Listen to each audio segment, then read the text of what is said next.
Hey everybody, how are y'all doing? I hope y'all had a good Sunday.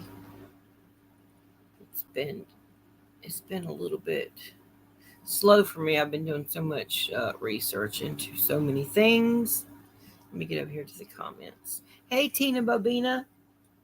Hey One Souled Mystery. Welcome. Um, I know it takes a minute for people to kind of start rolling in here for a second. So I guess what I'll do is just welcome everybody and say I'm glad that you're here. And we're going to get pretty deep into this Benet, Jon Benet Ramsey case. And there are several different things that I'm going to go through. And just because one thing is possible doesn't mark another thing out either. I'm just going to say that I've got my personal beliefs of what happened to her, and I will tell you that in the end. Hey, Juju, praying for you, but thankful you're doing this live. Yes, I'm definitely wanting to do it live because I love to interact with people and like hear the things y'all have to say and your opinions. And, I think a lot of us probably are more alike than we realize and see the same things sometimes.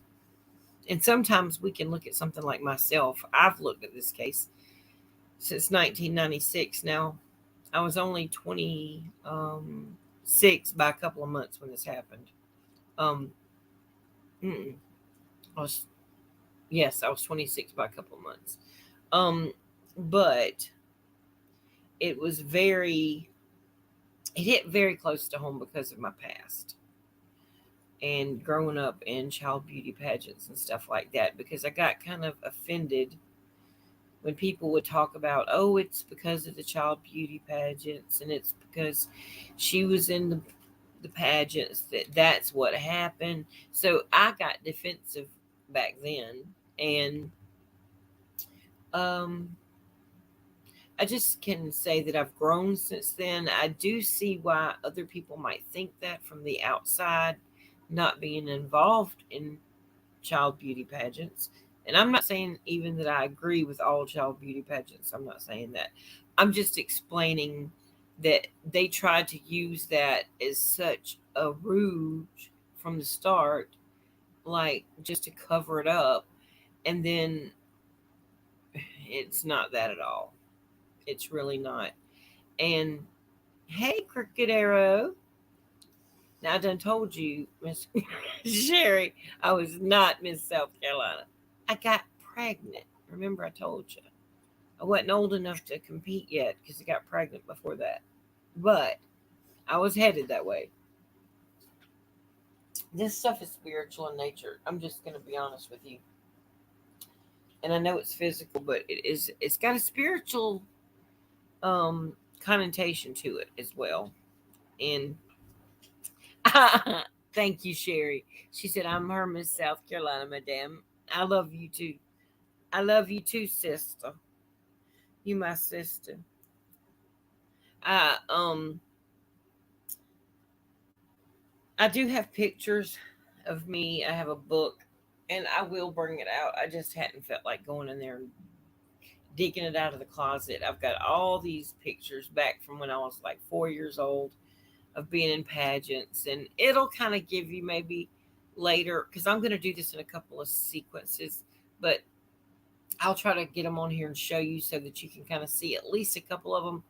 And I do have a couple downloaded on my computer, but they're I think more in my middle school years, probably in my early teen years. But it went all the way back to like Jon Benet's age, so I've been in them just like she was since then. Yes, you did promise she'd be here, and here you are. I love you. I do love you. You know that. So, well, since people are coming in, I'm gonna just go ahead and say I already talked about the fact of Burke, the brother. He was a possibility, and still he is a possibility. Um, he acts a little weird, but I tend to think it's because of what this is going to lead back to in the end. What I'm going to show you, um, and boy, it's deep. It's so deep. and I'm trying to think of the best way to go through this because it is so heavy. Now, listen, there is a picture, and that's what I was going to get to today. Hey, One Solved Mystery, how are you doing? One Solved says, I agree. I believed this was more likely business related than pageant related. This case definitely did a lot of harm to the pageant circuit. It sure did.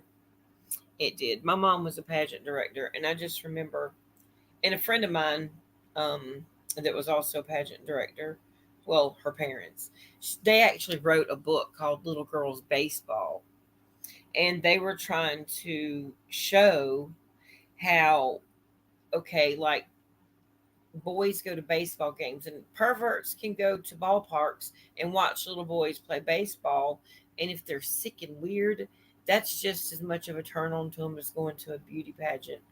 And people think that it's the like the makeup and all that on the children. That no, because these pedophiles, they like the innocence of a child, so putting on a bunch of makeup on a little child, I mean, yeah, maybe to some people it might do something for them, but for most pedos, I don't think a child dressed up like an adult would really do it for them. Now, I'm not going to say all, but I'm just going to say I was in the pageant world, like I said, my whole life, literally, up until like 2 years ago. I was still judging pageants. So, and, you do get paid. And I don't know, it's been such a part of my life for so long. It's hard not to, but I mostly do the local like festival pageants and things like that if I judge, because they don't do heavy makeup and things like that. They're a little more natural. So anyway, actually, One Solved Mystery is exactly right, because this in a way did have to do with business. It's the type of business, in my opinion. But now we would be remiss if we didn't talk about the other theories before we get to the meat of it, okay? And I hate to use that term because of what I know. But anyway, there was a man, okay, that stayed with some friends of the Ramseys who were almost like grandparents to Jon Benet and Burke when they stayed in Colorado. And they lived kind of catty corner across the street from the Burkes. And their names were um, the hold on, let me go back to my page because my memory, the Barnhills. Okay, yes, a lot of money spent and a lot of money earned. Yes, Glenn Meyer, you're exactly right.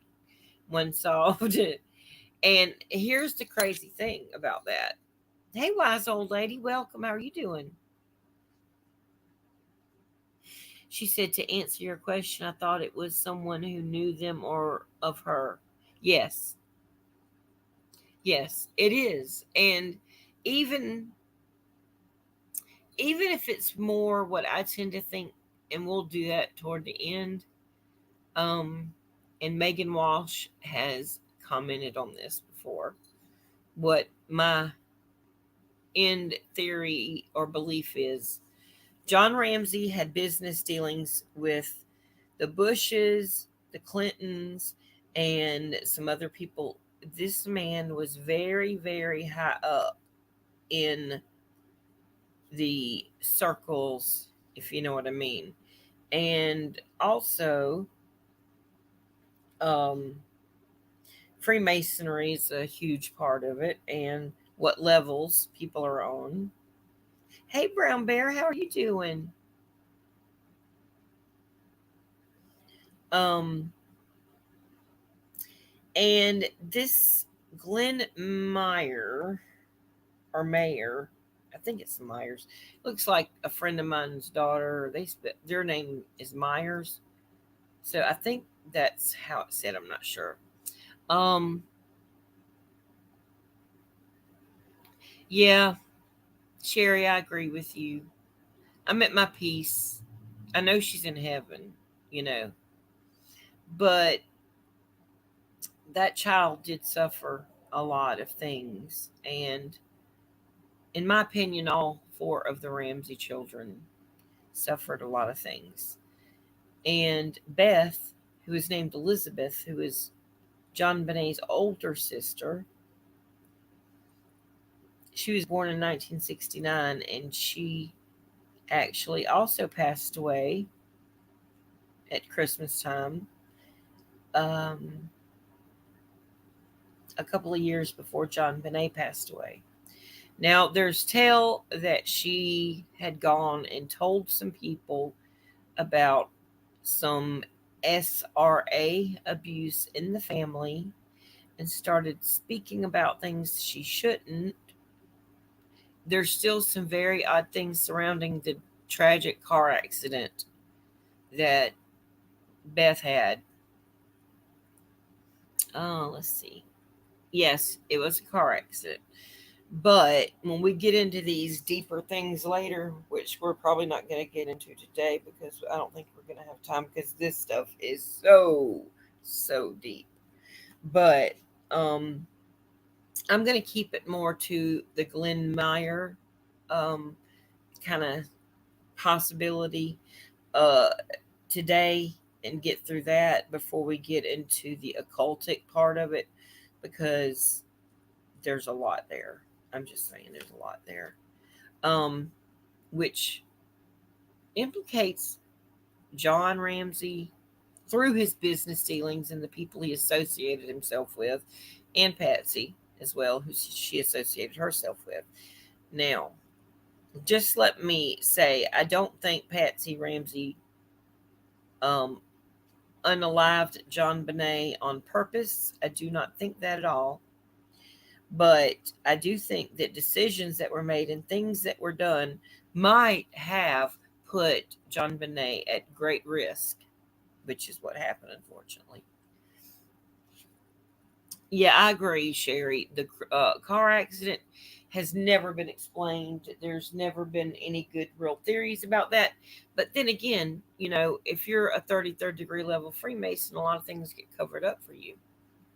And especially if people are going to be outed or talked about that are up in the higher echelon of politics and government and business, if they are part of the little party that goes on and they're outed, they're going to cover up and they're going to help cover it up. It's going to be covered.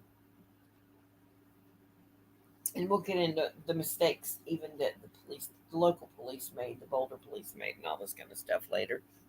But this Glenn Meyer character here says her and her boyfriend collided with a bread truck after slipping on the ice just outside of Chicago. Yes. Yep. And we're going to talk more about all that whenever we get into the occultic part of it because there's some ways that they do things and cause accidents through physical ways or spiritual ways, through astral projection and things like that. I know that some people don't believe in that kind of thing, but we have to look into it because you know there are some things that we can't explain that happen in this world. But anyway, so Glenn Mayer, he lived with the Barnhills, catty corner from the Benets, and I meant the Ramseys. And the thing is that they kept Jock, which was the Ramsey. Well, it wasn't the Ramsey's dog. It was really Jon Benet's dog. But for some reason, they kept it a lot. Now, my idea is it probably got on Patsy's nerves, you know, the dog. And so they kept it over there half the time. They shared the dog. So Jon Benet and Burke would go over there and they would hang out. They would be babysat a lot by the Barnhills. Um, and they went over there and played with Jock a lot. And the Barnhills seemed to not mind them coming over at all. And they were like I said, like a grandparent type couple to them.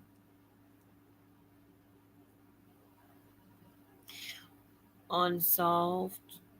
Let's see. Thanks for your info.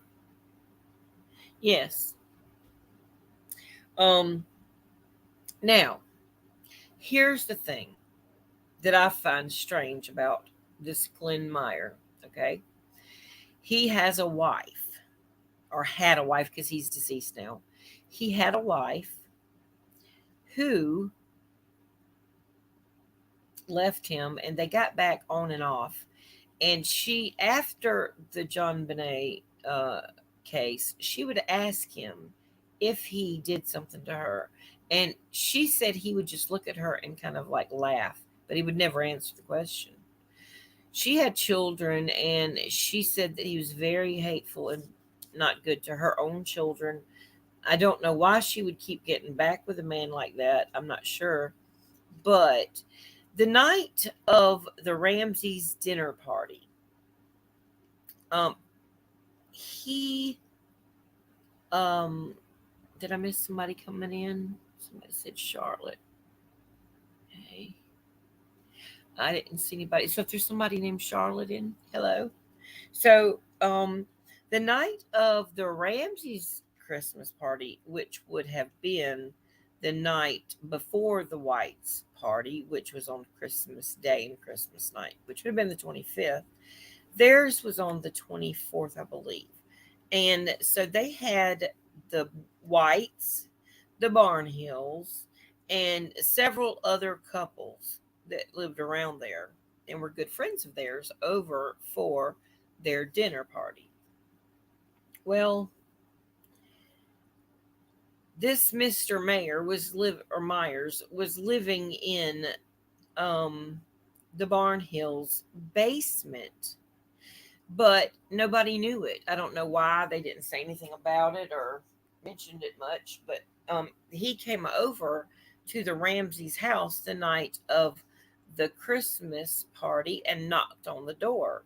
And John Ramsey went to the door, he said, and answered the door, and he said, "I'm here looking for the Barnhills." So he said, well, he must know the Barnhills, so he let the man in. And he came inside, and I guess not wanting to be rude, they let him sit down or whatever. I feel that's weird. Why would you go over there to this older couple who are like in their 80s or whatever, 70s, 80s, and look for them and say that you're worried about them and you're looking for them? Look, everybody knew where the Barnhills were at that party. And this Mr. Glenn Meyer, he went over there, in my opinion, because I think he wanted to get into the house and look at the layout of the house, or, just sit and listen and talk, possibly get a little glimpse at Jonbenet or even her brother. Like, who knows whenever those kids went over to the Barnhills if they had any kind of interaction with this Glenn Mayer guy. We don't know. The party's on the 23rd. Okay. Oh, Charlotte. Hey, yeah. I thought you were saying hey to Charlotte, somebody. I was so confused. Please excuse me. Yes, her name was Charlotte. Hey. And I have it written down here on my page. I'm telling you, I can't remember anything unless I read it, because I'll write it down and then, well, because I'm going through grief, I'll just forget it in about 5 seconds. Um, let's see. In The Perfect Murder, The Perfect Town, the book on page 66, it talks about Joe and Betty Barnhill, and that they had a key to the Ramsey's house. Which, think about this for a minute now. This man lives in their basement, and he has fairly free roam of their house, because the night that uh, John Ramsey went over to get Jon Benet's bike, supposedly that they were keeping over at the Barnhill's house, he came over there, and this Glenn Mayer was up watching TV with the Barnhills, but he excused himself, supposedly, I think, to go downstairs whenever Mr. Ramsey got there. This would have been on the night of the 24th, because he would have come to get the bike, to put it out for the Santa Claus situation, I suppose. Um, But he had already met Glenn by this time because Glenn had been into the Ramsey's house because he stayed there for a while. Now, listen to this, okay? Now, we know the ransom letter came from the Ramsey's house because of the paper that it was on and all that kind of stuff, right? Well, now this is just a theory for me. What if he came there that night? He heard them talking about John's um was the Christmas bonus, remember? It was like $108,000, something similar to that. But remember, the ransom note had the exact amount in it, and all this is on video. On my first one, I'm kind of scared to show a lot of video on this because that's what got my part two knocked off, I believe. So I'm going to be very careful on this one. It's, I guess, more like a podcast, but I'm giving just the information of it, basically. Um, so we do have a possible motive if this man was a weirdo, okay? And from the sound of it, he's a weirdo. Crooked Arrow. Sherry says, I've written Ronald's aliases. There are 11 so far. What? Oh, Charlotte, did you build a web next to me? That's funny. John Barnhill is also the one that thought he saw John Andrew Ramsey near the Ramsey's house on the evening of the 25th. Yes, the older son. Correct. So, and somebody else said they thought that they saw Glenn Meyer around the Ramsey's house that night. So and that strange. Okay. And I wonder, could it be mistaken identity, of one or the other? Maybe it was one or the other, but maybe one person got it wrong. Um, but think about this. He lived across the street, so he could see when the Ramseys left for the White's Christmas party. And he knew about the White's Christmas party because he was there talking at the dinner table with everyone, and so he could have known about John's big bonus. I know he knew about the White's Christmas party because the Barnhills went to that as well. Just like he knew where they were whenever he came there, and he had no reason to go there. Really, that was a very odd thing to do. Yes, it is strange, isn't it? John's Christmas bonus was 118,000. Thank you. I said 108, but 118, and was from 1995. It was issued February of 96, and on all of his pay stubs throughout that year. Fantastic. See, I don't even know all that. I don't. I have not even read The Perfect Murder, Perfect Town because I started reading the beginning of it, and some of it seemed a little bit hokey. I don't know. I just kind of got. I think I got mad and I put it down. I need to go back and read it. But there's just a lot of strange things around this guy. Um, because there was no reason for him to come there. But listen to this, okay? Now that we know how big the Ramsey's house was, it was like over. How big is that house? Like close to 7,000 square feet. It's big. Um, so it seems like that somebody would have to know how to get around that house, right, to put the body where he put the body. Which that's why everybody all of a sudden just assumed at first, oh, it has to be the parents because who else would know to put the body there in that place? Um, but let's just think about this for a minute. If Glenn Meyer had the key that he found off the keychain, because these people are old, the Barnhills were old, if he got the key and made a copy of it at some time or just took that key off of a key ring that might have been hanging up, what if he watched the Ramseys leave to go to the White's house, and as soon as they pulled out, what if he went over there, let himself in, and he would know that they're going to be there a good while. He's got several hours, and he just walked around the whole house, cased it out. What if at that time he grabbed the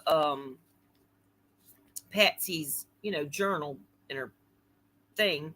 And what if he sat down and wrote that ransom letter and put the amount of that thing in there just to make it look like he could not be a possible suspect because he wouldn't know that type of information. And also, he would have been able to walk through there to see where Jon Benet's room was, to go into the basement to see possibly where he could hide until the Ramseys came home. Like he would have already been in the house, in other words, when the Ramseys came home. And, they said that Jon Benet fell asleep and that John took her up to her room and that Patsy Ramsey came in and put her, got her ready for bed or put her to bed. Correct? Yeah, the pineapple with the milk, that had Burke's handprint on it, but there was a piece of pineapple in Jon Benet's stomach that was undigested. So that is why I put the Burke theory out there first, because to me, that was weird. And Burke is weird. He's a little weird.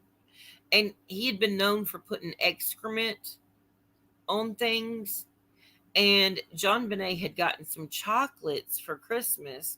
And supposedly Burke took excrement and wiped it on Jonbenet's chocolates so she couldn't eat them. So there you go. You got a jealous brother because the little girl comes in with the pageants and gets all the attention. He doesn't like that. So that's another weird thing. Tornadoes on the ground in Indiana right now, Brown Bear. Oh, Lord, well, we pray. Father, protect everybody in Indiana right now. Lord, we just ask you to dissipate that tornado in the name of Jesus right now. Father, we know that you and your voice command the wind and the waves, and you can command them to stop. So, Father, right now we speak to that storm in the name of Jesus. And if it is not for the purpose of something that the Lord sent, Lord, we ask you to stop it right now in the name of Yeshua. We ask that if it has to go and there are tornadoes for whatever reason because of the weather or whatever is just right for it, that you protect all the people in Indiana and that no one would be hurt, Father. Put a hedge of protection around everyone in the name of Yeshua. Amen. There's a YouTuber. Hold on. Thank you for telling us that, Brown Bear. There's a lot of bad weather going on lately. There's a YouTuber named Got Late that reads the Ramsey's book online. She rocks. That's good. I'm gonna write that down because yeah, my eyes are really bad. It's hard for me to read unless it's a big bold print. So it would be easier for me to listen to it when I lay down at night. So thank you for that one, Solved Mystery. I appreciate that. I'm gonna write her name down. Got Late. Okay. I'm definitely going to look that up. Thank you so much. I might could deal with the book now since I'm older and I do see some different things from the way I did when I was younger. The pineapple was in her duodenum or upper small intestines, which takes 2 to 6 hours to arrive there. Okay, so you know what? It's possible that Jon Benet could have had a piece of pineapple at the White's house. It is possible. We don't know. Because it would depend on the true time of death instead of the estimated time of death, because that can be relative depending on a lot of things like temperature in the basement, conditions. We don't know all that. Well, I don't know if they've told all that. Ziggy is in Indiana. Oh no. Well, we pray for Ziggy. We don't want anything to happen to her. I pray she quits reading them tarot cards, in my opinion. I wish she wouldn't do that. Thank you, wise old lady. Thank you for letting us know that, because we're going to pray for Ziggy. Nothing happens to her either. This weather has been crazy. And even in the state that I live in the last couple of days, Now today it's kind of a little bit overcast, but it's been like crazy thunders and storms and like tornado warnings, but we didn't get any. First thing I do is hit my knees. That's for sure. Pray. There was later found to be cherry and grape skins in her intestine tract too. Also, see, that's what I'm wondering, because when you have a party and you're eating and stuff, and they probably had a lot of hors d'oeuvres out, even if they served a dinner or whatever. And you know how kids will run by and just grab fruit and eat it or something like that. I know I did when I was a kid. I loved grapes and pineapple and stuff like that, so I could see that happening. Did you see him on Dr. Phil? His eyes were going in different directions, smiling inappropriately.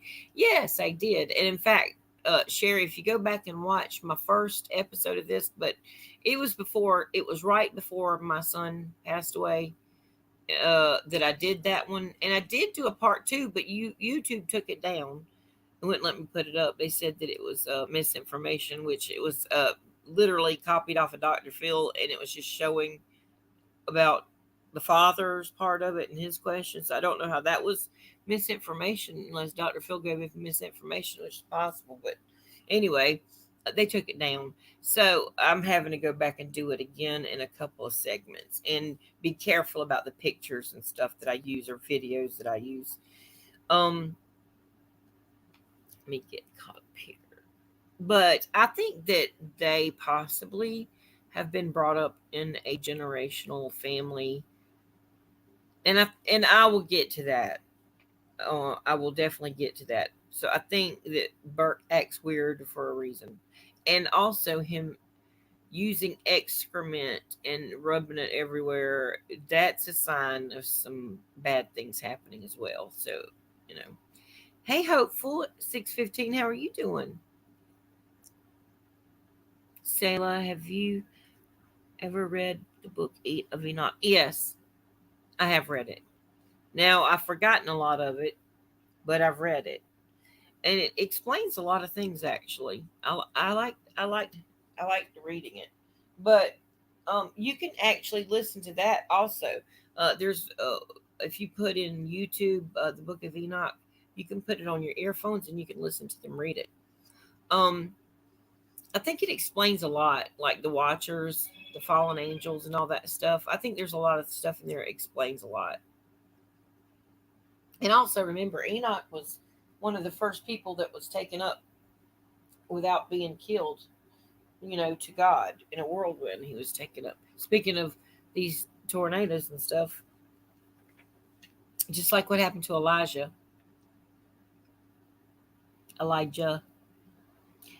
Let's see. Rigor mortis indicated she passed shortly after midnight. Around the same time, two neighbors heard the scream of a child. Now, yeah. Now, see, to me, that's interesting, but we have to remember Patsy and John's bedroom was on the very tip top floor of that house. They had the whole, is it the fourth floor, I believe? The whole floor. Now, me personally, I live in a smaller house. My house isn't like 1,500 square feet. And I can't hear anything once I go to sleep. Well, for one thing, I sleep with earphones on because my husband snores. But, I'm not saying that, you know, in other words, it's very possible that something could have happened at that time. Because like I said, I looked at Burke pretty hard. And with the flashlight that was, on the counter up there, um, he could have hit her with that, because he had already hit her before with the golf club. However, I do feel like that would have been a reason for them to try to cover it up, to cover for their son, either one, Burke or an older son doing something. But it seems like that the DNA would have been on the flashlight because of the huge gash. And did anybody see the picture that I showed that was the last picture of Jonbenet? Like, there's that last picture of her and her mom on Christmas morning when she first woke up. You could tell Patsy looks tired. She's in her house coat, and you look behind them in the window, it's dark. it's dark outside still. I'm sure everybody remembers when their kids were little, they'd always wake us up before the sun come up to go see what, was under the tree. They want to see what presents they got. So they were tired, and she had on little cute little pink, light baby pink pajamas with little ruffles on her shoulders, and um yeah, and that shows the bikes in the background and all that stuff. um Hello at Brown Bear, love you girl. We are always always in the same chats. I know, that's funny. I go into the same chats and I see the same people in there. Maybe it's because we all have great minds that think alike, so we just go look at the same stuff. And also, it's interesting to find out this stuff because, I mean, I hate that it's gone on this long and it's still not really solved. It's been a long time coming. She really, there needs to be an end to this. Um, when they found her, her lifeless body was stiff, according to the deputy president. Another thing that I find weird, sort of, okay, John pulled the tape off of her mouth, okay? Now, that could be because he was trying to make sure she got air and he didn't know, but if she was stiff, that's weird. Um, but, um, he could have done that to make her see if she was breathing. But it's weird to me that Mr. White went down to the basement earlier. He said he even opened that door and he looked in there. But it is dark in that wine cellar, supposed wine cellar. There was no light, there was no nothing. Now, what good would it do to open the door and just shut it back? Was he trying to make a reason for why his fingerprints might would be on that doorknob? I'm just saying, there's so many things to this. Yeah, Burke is likely socially awkward because of the horrible, untrue things people have said about him. Well, that, but also think about this, living in the daggum shadows of all this. And, they did keep him kind of out of, the eye of the public and stuff. And that is a very, what do you call it? Very, awkward lifestyle. So I could imagine that he would definitely act awkward in front of a bunch of people, especially on like national TV, like Dr. Phil, that everybody and their cousin and brother watches. Um, so I could see that. I can see the both sides to this. That's why I'm saying it's an enigma, and I find it so similar to the Summer Wells case because it's like, well, gosh, this fits, this fits, this fits, this fits, but it's like you can't count anything out because there's so many possibilities. But I agree with you about the social awkwardness. But if this family is involved in some other things that are not quite so good, that can also explain the social awkwardness because he had a little bit of that before Jonbenet was even taken. He was a little socially awkward beforehand. I find it awkward, some of the things that he did. And yeah, kids fight. Me and my brother, we would fight and stuff like that. But hitting your sister with a golf club, that's pretty harsh. And he was jealous. He was a little jealous. But my brother was jealous, and he was 8 years younger than me. And he was jealous because I was in pageants. And I mean, I had been doing them since way before he was born because I was like almost 9 when he was born. But it's still, I can see it from his side though. Like he got left home a whole lot with babysitters while me and my mom, went all over the place to other states, to other, got to travel all over the place, and he had to stay home all the time. And he got to go every now and then, but mostly not. So, I could see it from a child's point of view. Um, let's see. Get to that. I got to catch up. Crooked Arrow, you may need to look that up again. It peaks in 12 hours, which is where hers appears to have been. I think I missed what she said. Oh, okay. Yeah, I don't know about the rigor mortis unsolved mystery. Um, because I have heard that rigor mortis will sit in, and sometimes a little bit later, like it'll loosen back up again or something. And I'm not sure about it. I need to look into that more. Hey, Flutter Bear, how are you doing? Yeah, she says, "Hey, all almost made it on time for live. Yeah, we're still talking, so you made it." Yeah, the rigor mortis thing to me is a huge thing to say when she in fact could have passed away.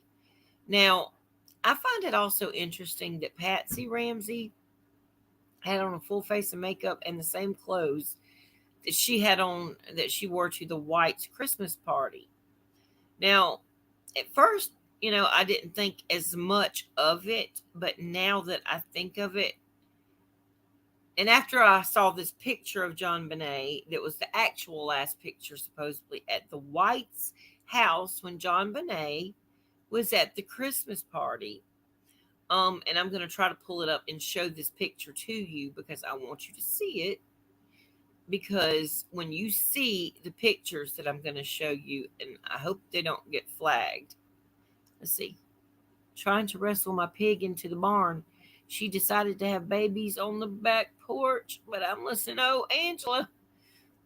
Oh, I bet those are so cute, those little baby pigs. I love little pigs. They're so cute. But I bet that's not an easy job. Well, here's for hoping you get the pigs wrangled. And oh, I bet they're going to be so fun to play with. Hopeful 615 Sayla, isn't it super crazy that you said you had the vision of summer in a cave with water, and now Fred is saying that is where summer is, a cave with water? Yeah, I do think it's very weird. And that was the day she went missing. I had that vision. And I've shared it, like I said, several times. And uh, I wrote it out to Roe, and she was on here yesterday, so she's my alibi. And I've just been kind of afraid to kind of put it out a whole lot, a whole lot, because I don't want people to think I'm a psychic, because I'm not a psychic. Anything that I see like that, any kind of vision or any kind of dream that I get is from the Lord. I test the spirits. You know what I'm saying? And like I just don't want people to like try to say that I'm trying to say I'm a psychic or something like that, because I'm not, and I don't believe in that. I mean, I believe in it because here's the deal. I know God gives us gifts, okay? But the enemy tries to hijack those gifts. So if we can see in the spiritual things like that, um, like that's from God. You know what I'm saying?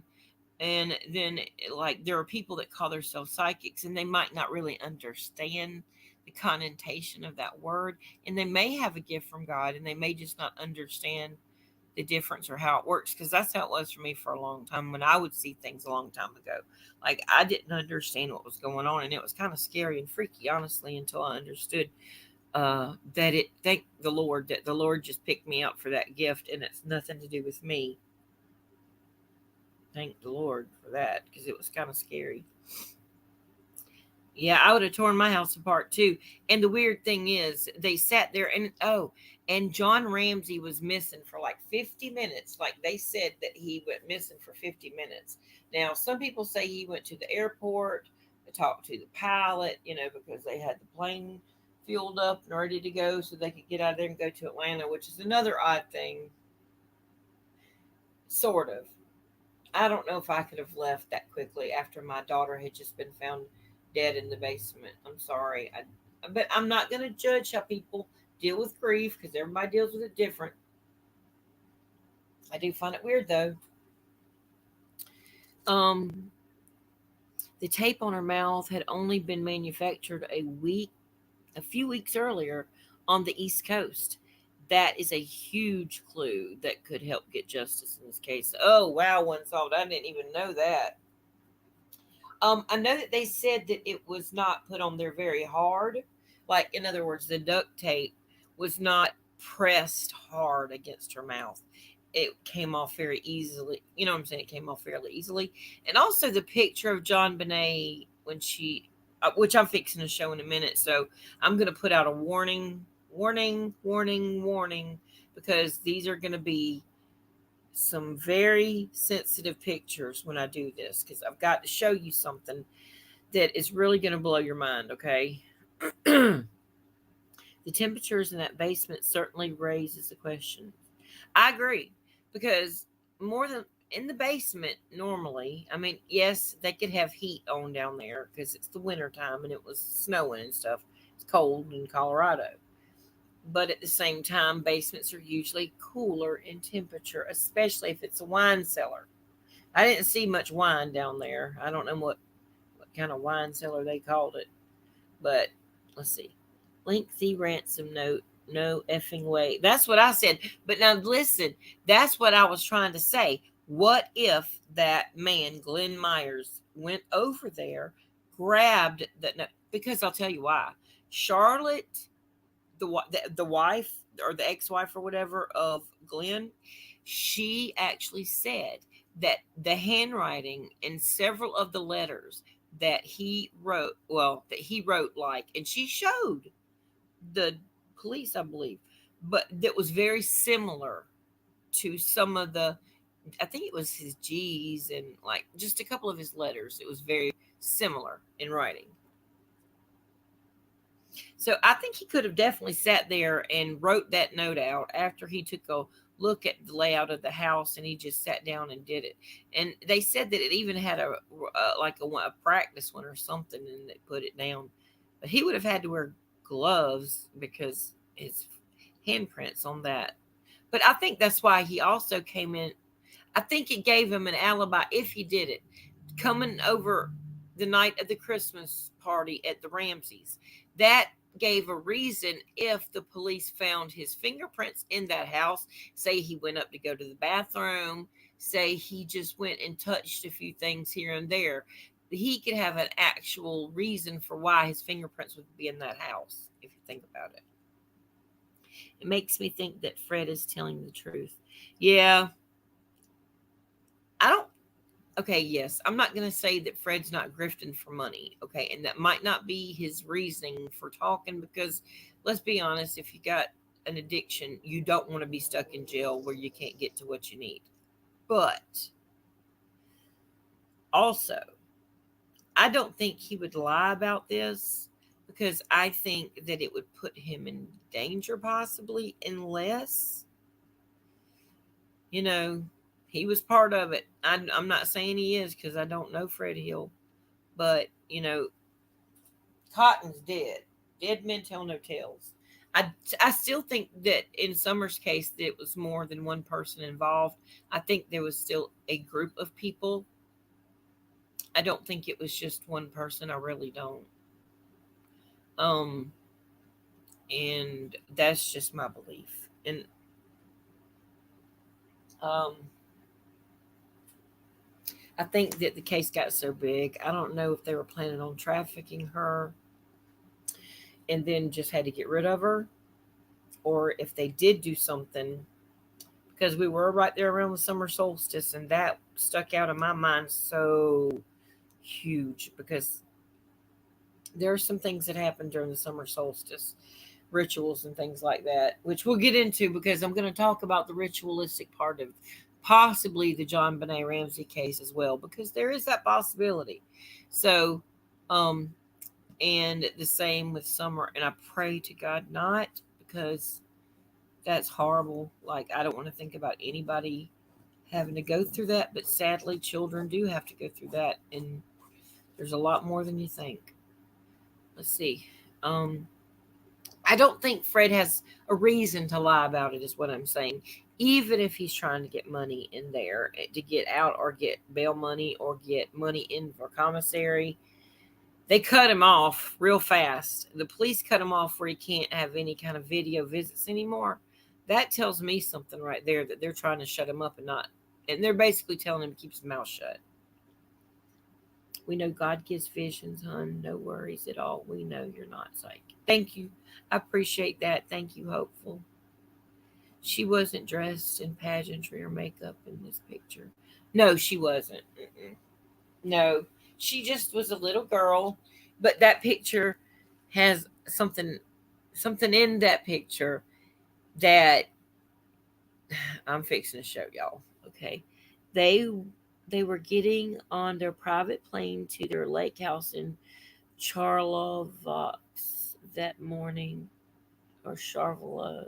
Charlevoix, is that how you say that? That morning, no one that saw her on the 25th was supposed to see her on the 26th. Liked the outfit so much, wore it twice. Yeah, right. And that's another thing. See, because I wasn't sure whether the Christmas party was on the 25th or on the, if theirs was on, see, I thought the Ramseys was on Christmas Eve, but it was on the 23rd. Christmas Eve is when John went over across the street to the Barn Hills to get Jon Benet's bike that was hidden in the basement where old Glenn was. Um, and then it said supposed to see her on the 26th. Yeah, they were leaving. So it makes you kind of wonder. There's a lot into that makes me wonder a lot about all that stuff. Pigs are very, very smart. Yes, they are. I've always wanted a little pig. Like one of those little pot belly pigs. They're so cute. And I love little pink pigs that are regular too. Like when they're babies, especially. They're so cute. Hey, tea tree. Tree. I start to say tea tree. I'm thinking about the shampoo. Let's see. Unsolved mystery. There were perfect lip impressions on that tape. It is thought it was put on her after passing. Yeah, that's what I was trying to get at. The tape wasn't on there very strong, so it wasn't really to block her from talking or anything like that. It was barely put on there, and it did have perfect lip impressions, like one soft said. So it was put on there after, more than likely, post mortem, which means after the fact. Didn't sleep, wore the same clothes, in my opinion. That's what I'm saying. That's what my opinion is. I don't think any of them slept. And I'm fixing to show you that Jonbenet was not changed. The green velvet vest was just taken off. She has on the same white shirt and the same hair bow in her hair as that night. Okay, hold on. I'm fixing to show y'all this picture. Hold on.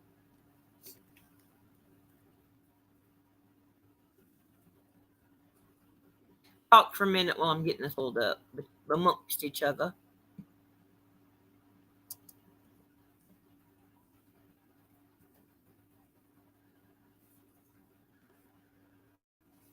And I'm going to put a warning on this. Now, listen, if you're very easily, bothered by things, because this is, it's real.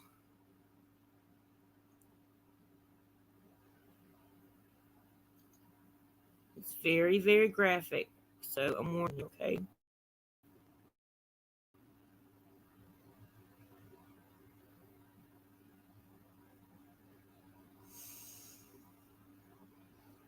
It's hard to watch. It's hard to look at them. It really is.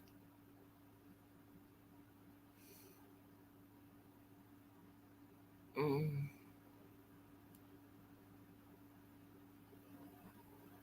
And her skull was cracked. That's another thing. And also, I'm going to show you in these pictures. Let me see if these show up better, because I have some on my file. This one don't show as good.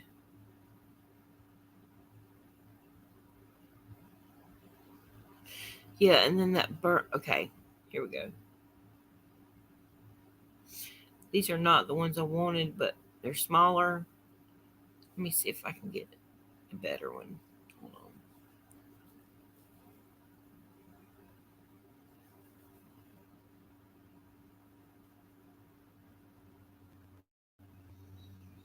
I want y'all to be able to see them, and I know that it's hard to see when you're trying to show stuff in the StreamYard. Okay, all right. Well, first I want to show you this. Okay, I want to show you this first, and then we're going to go to the other picture because I want you to see why that I'm saying this. Okay.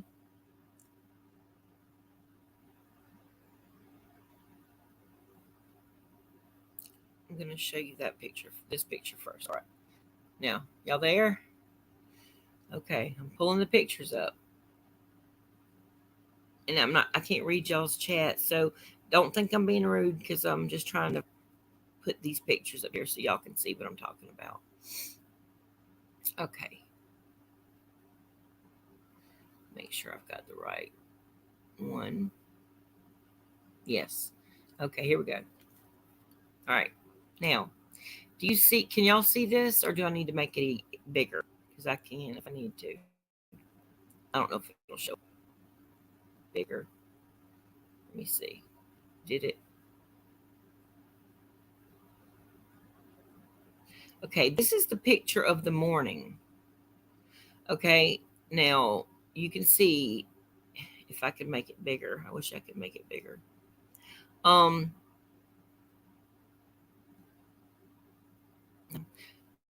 well,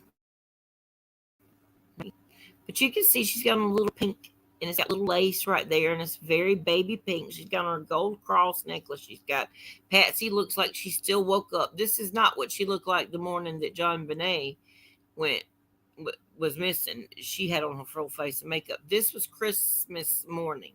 You can see it's still dark. Here's the bicycles in the back.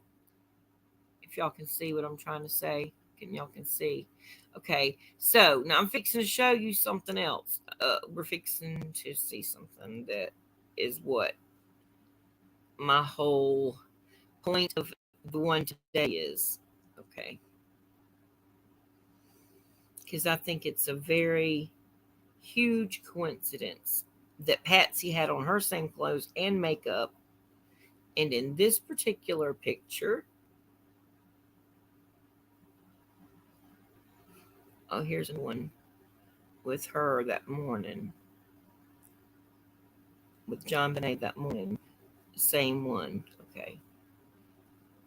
Now, let's go to the last picture that actually John Ramsey did not come out with until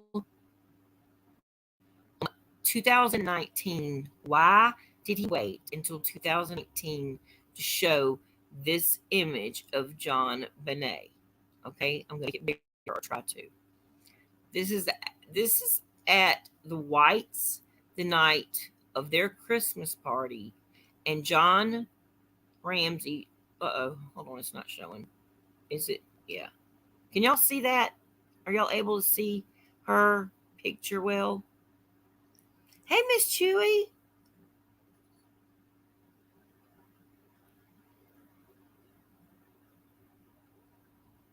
I told you this case is my jam. You're not kidding, One Solved Mystery. You know everything. You do. You have everything in fact down. I actually think I may have cracked it, but that is a different story for a different day. Well, look, we might get you up here if you are not scared to come up on panel and stuff after we go through this, because I'm very interested in other people that know what they're talking about. I love you, Miss Chewy. I will time you out if you spread misinformation from this case. Sherry says, thank you, Sherry. You know I love you. I love all of y'all. Okay, I want y'all to look at her hair band right here. I'm going to point it out to you. And I'm trying to make this bigger because I do want you to see it big. Let me see if I can blow this up because I want you to see this picture big of her. This last picture, okay? And I'm going to show you why, and you'll understand. Well, the crime mystery solved already knows, I'm sure. It's supposed to be bigger than that. This is it. There. Okay, this is the big one. Okay. Can y'all see that good? Okay. Yes, there it is. All right. Now look at her hair. Okay. Look up here. All right. Now look also down here. You'll see she's got on a white shirt. It almost looks like a white little cotton shirt, like a thermal shirt almost, sort of, but it's white cotton. And she's got on this little vest right here. Okay. And up here, she's got a scrunchie in her hair. Okay. and it's got some kind of a little tiger print or some kind of little print on it. All right. Now remember the story that John Ramsey took Jonbenet up to her bedroom, put her in the bed, supposedly, and then Patsy came in and got her ready for bed and put her pajamas on her and all that stuff. All right. Well, let's see about this. Now, her eyes there just look like shocked. She's a beautiful little girl. This is gonna just be like, whoa, when you see what I'm gonna show you.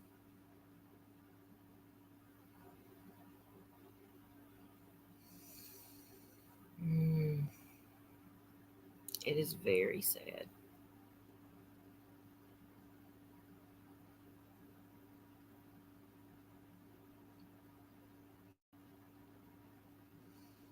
This might not be the right one. Hold on.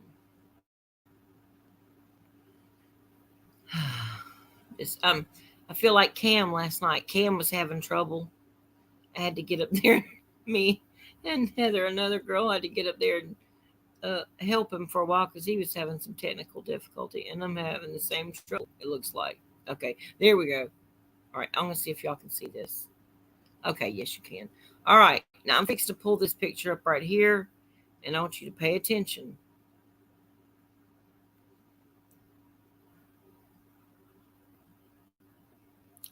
Look here. Ooh, when I do that, it shows her. Uh, Look underneath her hand right there.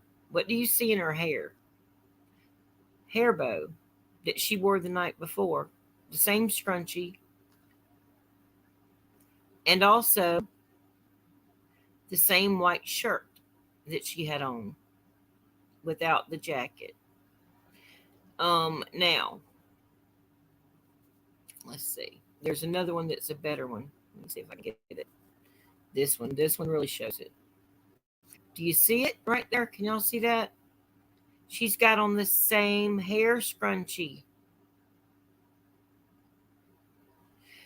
Now, what have you seen this yet? You probably have. But Unsolved Mystery, have you seen this about the hair scrunchie in that last picture? I'm gonna see if I can make it bigger so y'all can see because it's hard to see it. Look and see if you can see it.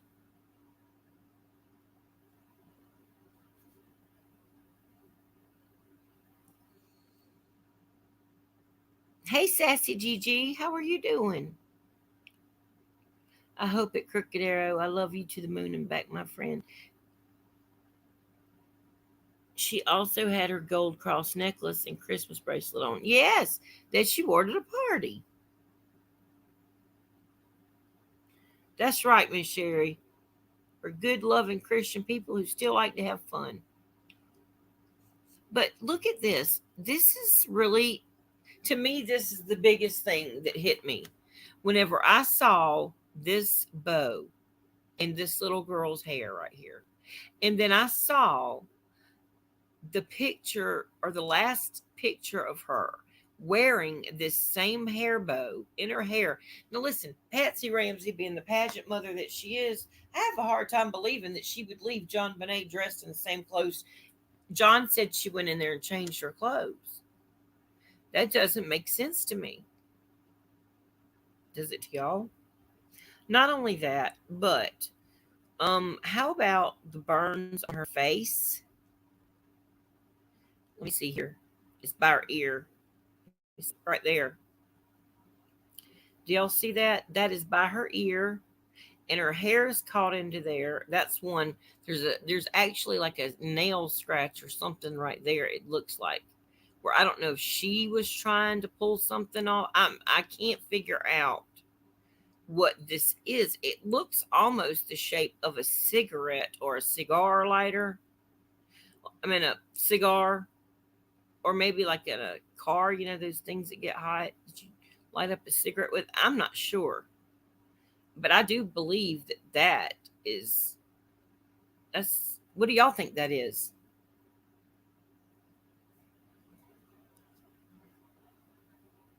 You're in charge of the grilled chewy.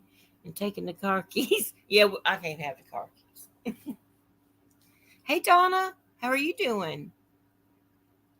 Let's see. One Solved Mystery said that bracelet was tragic. It was inscribed with her name and the date 12/25 on it. Ooh, wow. That is sad. They took her vest off. She still wore the white shirt with the star on it. They took her leggings off and put her long johns on. Okay. I do find it weird they left that scrunchie in her hair, though, because I know my mom, whenever I was little like that, she would always like take my hair down and like brush it out before I went to bed. Or either I would take it out because it would give me a headache. Like if you sleep with them scrunchies like that on top of your hair, sometimes it'll make your head hurt. Sherry said, "Fetching me a Bud Light." LOL, Chewy. It's been done before. I didn't know they took her vest off. See, I thought that John said that Patsy went in there and put her pajamas on her. I didn't know they just took her vest off. Because I was like, what in the heck is she got on this same outfit for? And then why did Patsy have on her same clothes with her full set of makeup on? And she had said she got up so early and went downstairs to get her coffee and all that. Now, listen, I'm a coffee gal myself. I don't see myself getting up that early in the morning before daylight and putting on a full face of makeup to only put the same clothes I had on a couple of hours before. You know what I'm saying, at the Christmas party. And you know that they're wealthy and they've got plenty of clothes to pick from. I just find that odd. Mr. Michael Dauberson, who was brought in by the Boulder PD, said those marks were most likely from an air taser brand stun gun. Yeah, that's weird. Like, I just can't figure out why they would do it. You know what I'm saying? Like, why the stun gun? Why the mark? Yeah, Donna says that does seem very odd. Suzanne Downing, hello, how are you doing? I knew a lady that slept in her makeup. Yeah, now listen, sometimes people can sleep in their makeup, but you wake up and you know what your makeup looks like if you sleep in it. Your eyelashes get all clumped together because your mascara sticks to each other and it's all over your pillow. Y'all know. I mean, I've definitely gone to sleep with my makeup on after a night of a party or something, and I do not look that fresh when I wake up. But I'm saying that, like,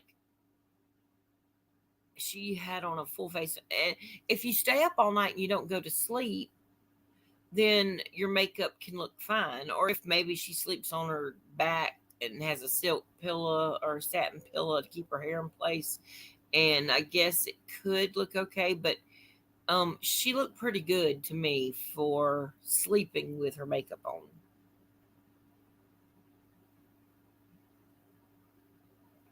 Um, and there's just a lot of questions to this case still. To me, it's just like there's a lot of stuff. There's so many possibilities. Donna says most parents would change their child out of regular clothes, though, even if the mom just laid down as was. Yes. Yeah, here's me. Now, listen, I agree. If my child was asleep, because I've done this before, I've brought, where my husband's carried them in and laid them down.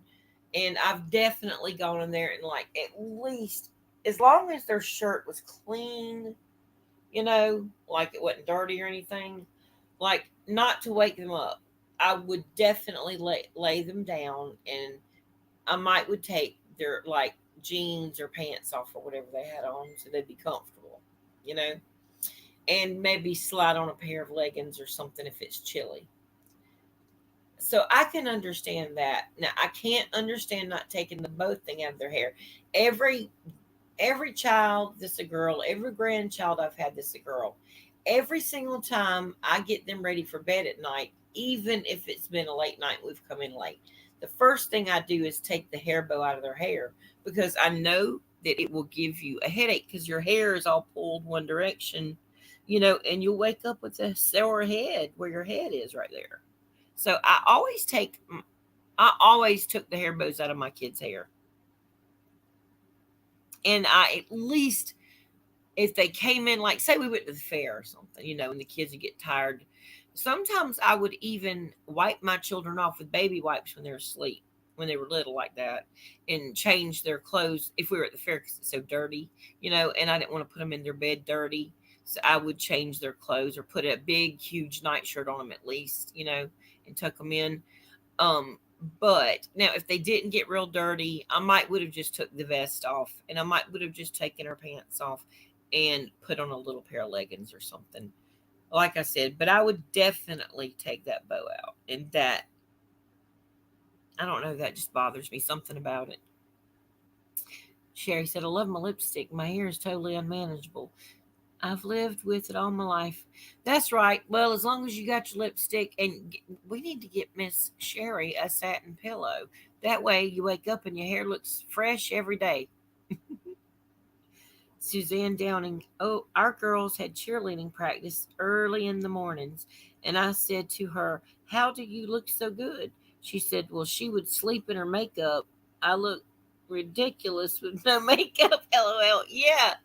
Yeah, my daughter, both my girls did cheerleading, actually. But I was, okay, just because of being in pageants and stuff, I guess, like, when I would go out and party when I was older, and I would drink a little bit, sometimes I would come home and pass out without taking my makeup off. But usually I had a very strict makeup regimen that my mom did with me starting when I was little because of the makeup being used so much on kids, that when I got older, I just kept it up. And I just have always cleaned my makeup off my face. And I know that some kids will get ready the night before or something. But you'd have to kind of be careful and make sure you don't put your face in the pillow and stuff like that. Because, I mean, I know all of y'all have definitely probably gone to sleep with your makeup on and you woke up. Now, the only thing you could do maybe is do all your makeup except do your mascara when you wake up. But if you already have mascara on, your eyelashes are going to be messed up. They're just going to be.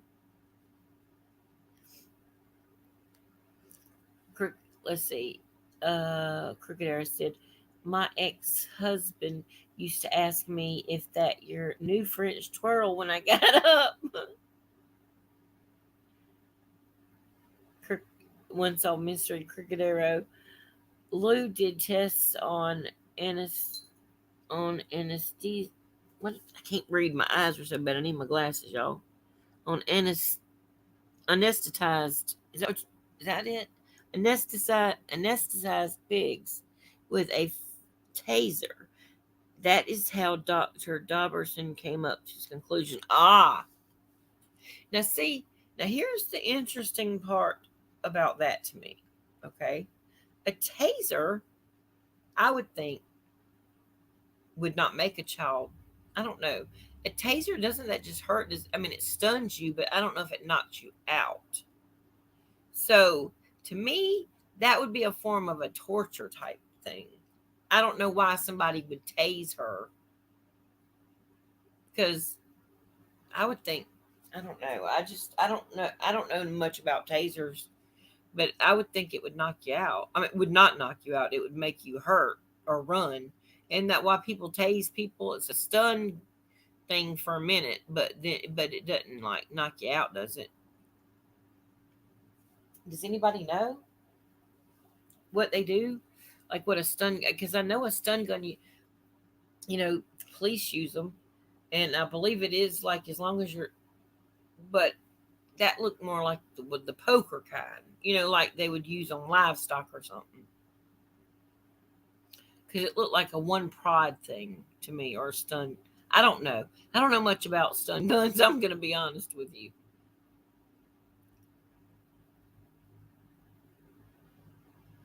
Well, Crooked Arrow, I did the same thing. Whenever my babies would be in the bathtub, because it would make their little fingernails and their toenails softer, because I was always so scared because I had accidentally. It's so easy to clip a baby in their skin right there with those little clippers. So what I would do is whenever I'd give my babies a bath and I'd hold them in the water and let their fingernails get real soft and their toenails get real soft, and I would take the corner of it and I would bite it, and then like help pull it off gradually like that so I wouldn't accidentally cut their finger. Because I did that with my first little baby, and I was afraid to do it after that. And you can't let their nails grow out. Well, the toenails a little more you can, but the fingernails on the hands, if you let those get long, they will scratch themselves bad. J.C. Lee Dugard was knocked unconscious for her abduction in 1991. Was she knocked unconscious? Because I thought they just like, I can't remember. I thought that they just put something over her mouth or chloroformed her or something. I'm not sure. Oh, it was with a taser? I hadn't looked into that J.C. Dugard case as much. So, see, I don't know what a taser really does. So, I wonder if it was like, say, if it was the Glenn Meyer guy, okay? I wonder if he would have gone up to Jon Benet's room and tasered her there. I mean, would it? I wonder how long it would knock you out for. I need to look into that. Did any of you, Suzanne said, did any of you hear about Ramsey's neighbors across the street? They rented their yeah, that's who I'm talking about. That's the Glenn Mayer we're talking about. That's what we're talking about.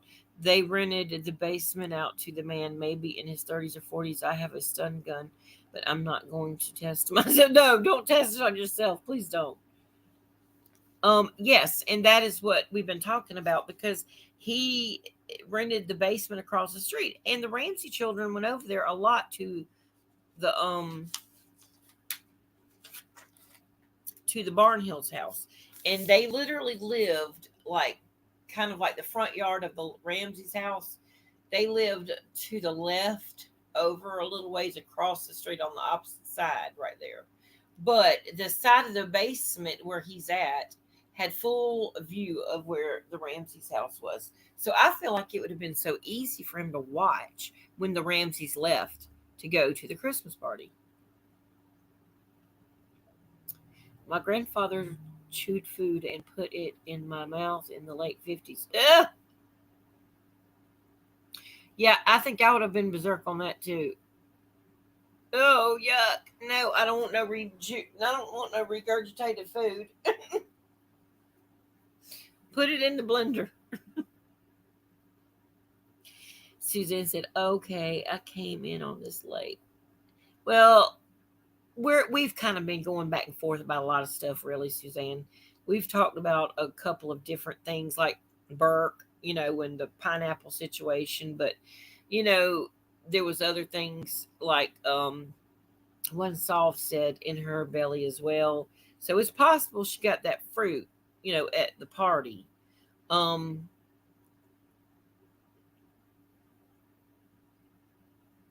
Come on, take one for the team, Suzanne.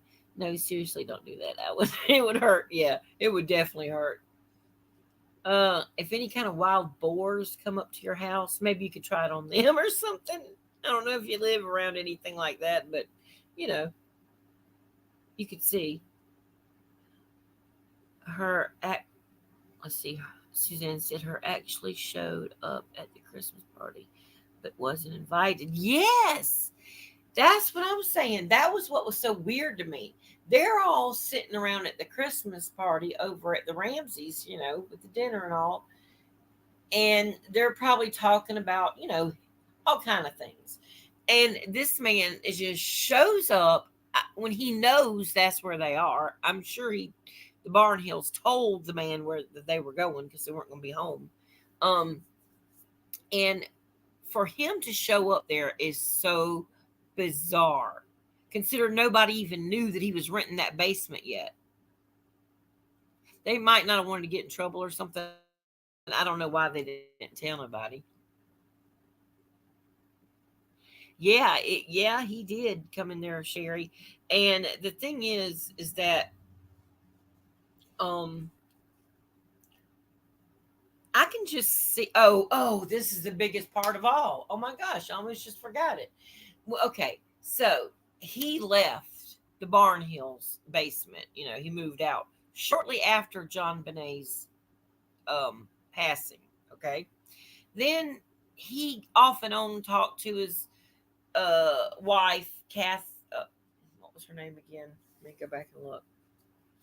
Um, oh,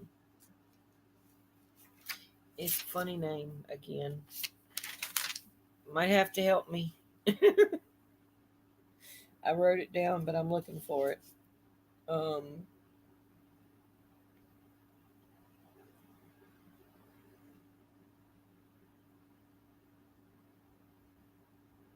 yeah, Charlotte. Thank you.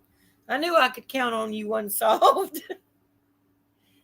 Wise old lady said they had to sober up Fred for him to think clearer. Yeah, you're right, wise old lady. Fred was on that meth and stuff and opiates, and he couldn't think straight.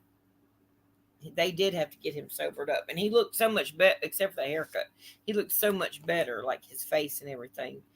He's healthier. I hope they keep him in there for a while to save him from himself. But they need to put him on watch because he's already been targeted in jail. They need to kind of make sure he's safe. In other words, um, his ex-wife Charlotte, she said she got real creepy vibes off of him, and she said that she wondered many times if he possibly did something to Jonbenet, and she would ask him, and he would just smile. He would never say he didn't do it. And another thing is, at the end of his life, he ended up going and living in a homeless place for people that were homeless. And when they went into his room, there was a literal shrine to Jonbenet. There was newspaper clippings everywhere, pictures. It was just bizarre. Let's just say that's the best word I can use. Bizarre.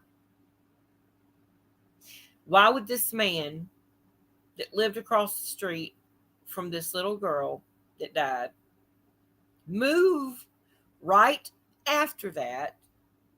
Okay, so he didn't stick around. And then, he kind of went under the radar for a while and he was homeless. And then when he finally died, they find a shrine left to Jonbenet behind. That to me says a lot. I mean, at very least, he had a very abnormal obsession with her. Because let me tell you something, all of us here, you know, on this chat have pretty much looked at this case. Some of us have studied it a lot more than another. Like One Solved Mystery knows everything. Sherry, she's definitely studied it. We've got some people who have studied this case a lot. And the thing is that there should be more clear answers at this point. And my thing is, this man that um oh yeah, and here, how about Jonbenet's little hand? Look at this hand. Like, I wonder what made this. This is an odd thing to me. Can y'all see that? I mean, what do y'all think that is? And also, I noticed her other finger on her other hand, not this one. This hand is not as swollen, but her other hand is so swollen. You can see her little ring, her like middle, her she's got a gold ring on her finger, on her middle finger. Her little finger is so swollen. Trying to find the other one if I can see it. I just can't figure. I think that's weird. And then here is another. These two things. See that these two marks here. That's a different mark. This looks like another type of a stun gun or something to me. That's another weird thing.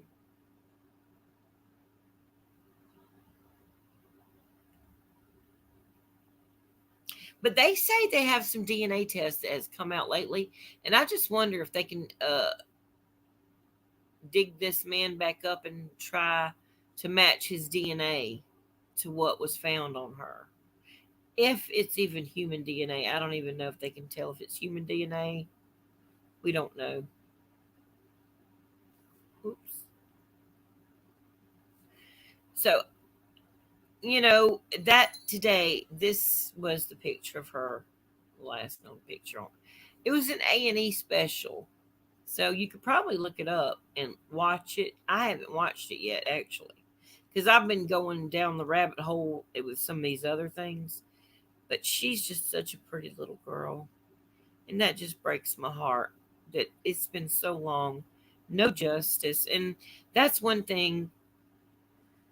I do not want Summerwell's case to go cold like this. It can't. We just cannot allow that. Let's see.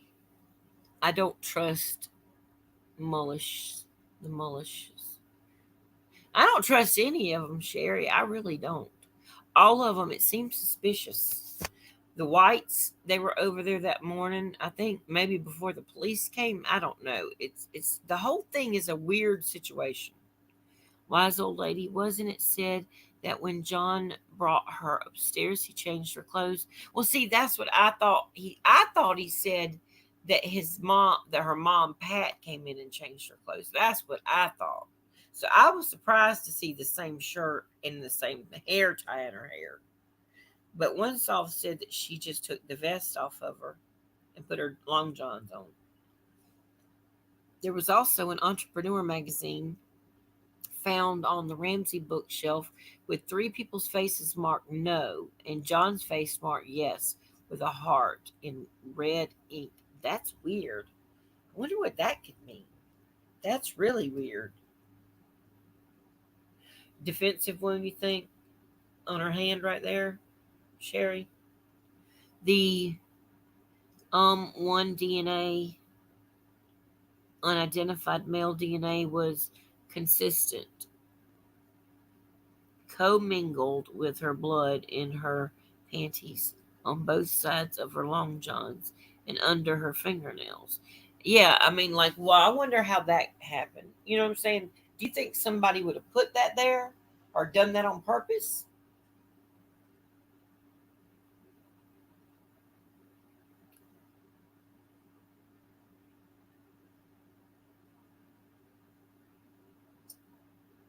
Yeah, the two, Sherry, are you talking about the two marks? Like the two separate marks? Yeah, see, I was saying that looks like one thing, but then that other round thing that was like, it looked almost like a burn mark to me. It was round. Like that is strange. And my thing is this, if it was that Meyer guy or somebody that came in like that, I mean, how, unless he had to kill her or unalive her earlier before he did the things he did to her, because I do believe that um somebody would have heard. And like y'all said, there was the neighbors said that they heard screams. Y'all, and listen to the the the story of this, how similar it sounds to the Summer Wells case. A neighbor heard a scream in the random night, or just heard a random scream. A neighbor. Okay. And then we have all these strange people around, you know what I'm saying, the neighborhood, that we don't know what the world is up with these people or how they're involved in any kind of way. There's so many possibilities to what could have happened to this little girl. And it's hard because Patsy is now deceased. And I just have to wonder, you know, did it did the death of Jon Benet take its toll on her and she grieved herself to death?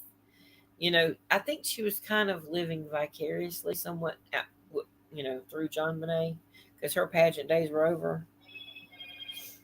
I personally believe it is the intruder's DNA that is responsible, in addition to the unidentified axillary hair found on the white blanket. and the unidentified palm print found on the wine cellar door. Yeah, the wine cellar door palm print. That's another thing I was wondering about. Like, to me, how high the palm print would be important. Is it low? Is it higher up? Um, and whose palm print is it? Like, your palm print is like your fingerprint. Like, nobody else has the same palm print. So it seems like they could have matched that up, with the people in question. And why would not the Boulder police, with that man living in the basement, coming to the Ramsey's house unannounced and sitting down, saying that he was checking on, you know, the I keep forgetting their name, the Barn Hills. He knew where they were. He had no reason to come over there. To me, that is the biggest red herring in the whole thing. Him, because I'm just like he is just like, this is weird, and the fact that he had that whole ritual thing at the end of his life, he had a altar made to Jon Benet with all of the stuff regarding her. It's weird. It is weird. And I just wonder if there's any way to test for his DNA. Like, does he have any relatives or familial relatives still alive? Did he have any biological children, that they could test to see if that is in a familial DNA? I heard he took Patsy's notepad and wrote the ransom note. That guy lived in the neighbor basement. Overheard the Ramseys at the party talking in private with the man about the bonus red flags. That's what I said. I agree.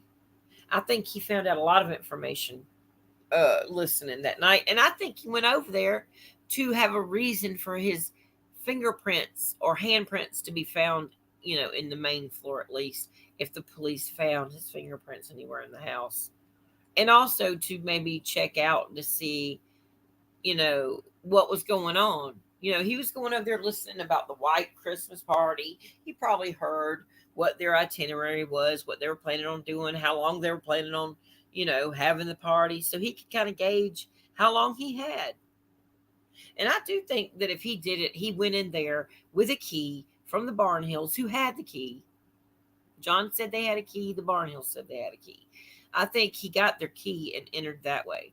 I think the broken window or whatever that was, that might have been him getting out, him leaving.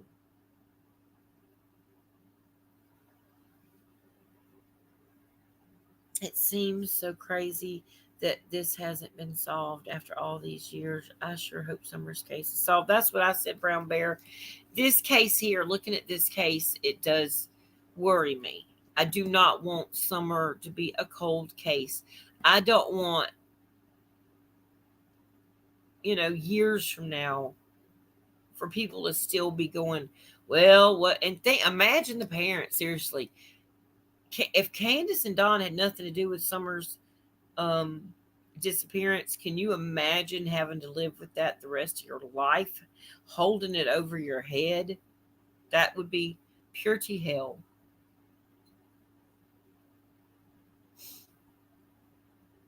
The Barnhills had actually lost a Ramsey key shortly before that, also. Oh, okay. Well, wow. Well, that makes a lot of sense, doesn't it?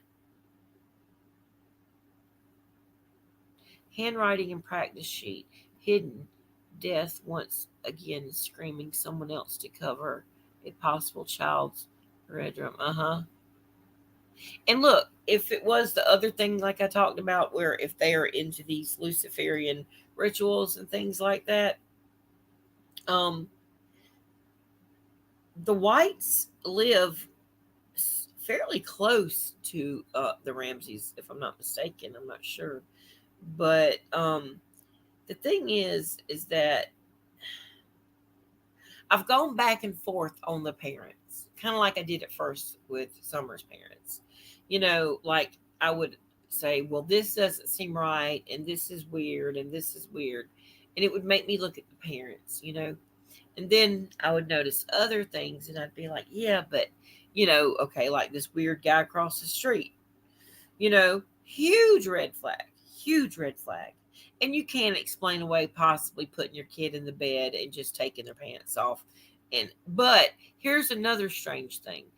I heard the underwear that was put on Jonbenet was a size 12, way too big for her. Supposedly Patsy bought them for her niece or something, I think.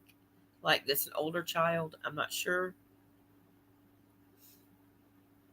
I definitely think that he took Patsy's I think he tried to set Patsy up, honestly. Um but I if if this is the true theory of if this Glenn Mayer did something, or Meyer, if he really did something, because I mean, it would have been easy to slide that notepad probably from that where it was sitting. It possibly could have been sitting out even on top of something. If she was getting ready for a party and she made a list or something, she could have left the notepad out. And he could have easily slid it in a shirt or something without somebody watching. He could have taken it to his house and written it and then brought it back when he came back. Sherry said, accidental cover up. No one will turn in their child. Yeah, that's what my first one is about. Is about the fact that if Burke did do something because of his jealousy, and they've got one child that's already been unalived, possibly by another child. You're gonna cover up for your other child if you're like them. For one thing, you are not gonna mess up the facade of a perfect family. Not only that, their other daughter, well, it wasn't Patsy's other daughter, but John's oldest daughter, also died in a mysterious car wreck. That somebody ran head on into him, and then um, she was doing some talking supposedly about things that happened in her life. Um, I find it. Oh, here's another big, huge thing. There was a talent agency, okay, and it was called. Well, okay. John Walsh had ties to the Clinton and the Bush families. Okay, he did business with them, and this is going to go into my next segment. So I'm going to end on this note to lead into the segue of where my next one is going. But okay, so supposedly there were 31 people who arrived at the Ramseys on the night of their Christmas party. Okay, now here's the situation. I don't know if it's true. Somebody told me the Podestas were there. I don't know if that's true or not. But I do know that John Ramsey did have business ties with the Bushes and the Clintons, okay, through a lot of different businesses. He had a lot of things to do with Lockheed Martin, okay, which has also got ties with um, Goldman Sachs. Um, let's see, parallel cases have been like this since the beginning of time. Yes, Sherry, you're right. There are a lot of them. Let's see. One solved mystery. The Whites lived a few blocks away in a dead end neighborhood on Christmas night. There is reported to have been suspicious black Jaguar convertibles seen driving past the party at least 5 times. That's interesting. Wow. One solved mystery. We're going to have to get you up here for sure next time. We're going to have to talk about it because seriously, you have a lot of information. I wonder who drove a black Jaguar. I wonder what Mr. Meyer drove. Or did he have possible access to somebody else's car? That's interesting. Or could it have been somebody else? It really was in some kind of business with John Ramsey.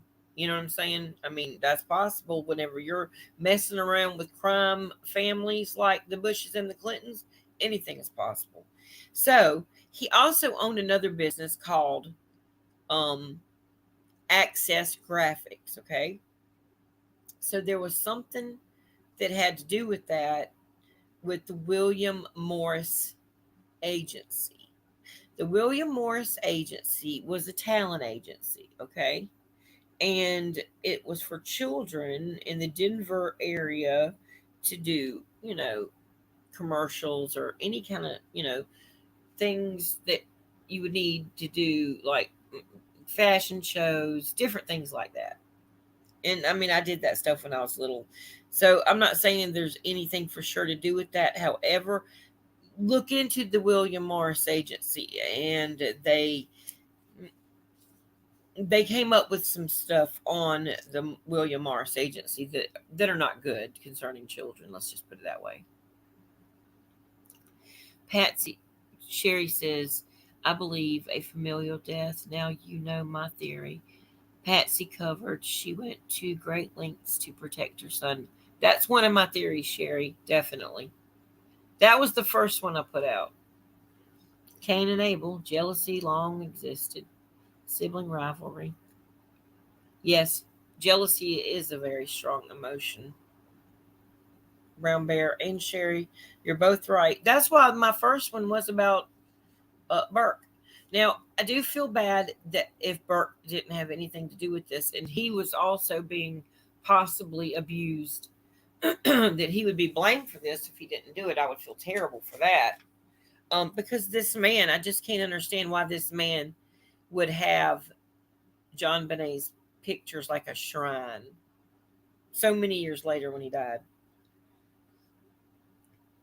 Also, I read search warrants turned up photos of nude pictures of the Ramsey children, and they're not baby pictures.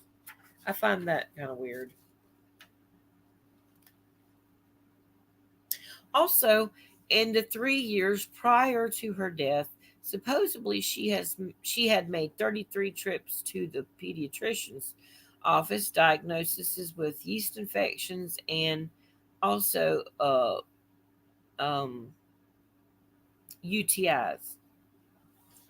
And there was some things said about, um, you know, her little area down there, you know, when they did the autopsy, possibly showing past abuse, SA abuse. Yeah. So, like, not just that night, but previous abuse. So that's concerning to me. Access Graphics was a subsidiary of Lockheed Martin, correct? It was sold in October of 1997 to GE, then later sold to Avent and eventually Tech Data. Yes. Yeah, I didn't get it. I mean, I did read that, but I didn't get into all that. I was just saying he definitely had ties to the Access Graphics, which was tied to Lockheed Martin, which is a subsidiary, or they do have ties with Goldman Sachs. Now, I don't know how much pull he had with Goldman Sachs, but the fact that he sold all that stuff in 1997, or I don't know who all his business partners were in these businesses, but I do find it odd. Another thing is, John said there could be up to 20 extra keys to their house, and also they didn't change the locks when they bought the house. The only thing is, okay, um, Glenn Mayer supposedly took a polygraph. Supposedly he passed, but I want to say this. If somebody is a true sociopath or a psychopath, they can pass a polygraph because they believe what they're saying and they don't have any remorse or any kind of guilt or anything like that. So they can certainly pass a polygraph. So just because, and not only that, they don't even allow polygraphs in court. I think it's something good to kind of go on, but you kind of have to be careful. But I do find that there are so many possibilities also in this case. And in that manner, it does remind me of the Summer Wells case And I just do not want it to go like, I don't want it to go like this. I don't want it to go cold. And wow. I mean, I went on to Google Earth last night, and I mean, I looked all over that area where the falls and all that are, where the caves could be and all that from Google Earth. And I looked at those cliffs and how high those mountains are, and that's on that area, and on the other side of that, wow. I mean, it is like crazy steep. I don't know.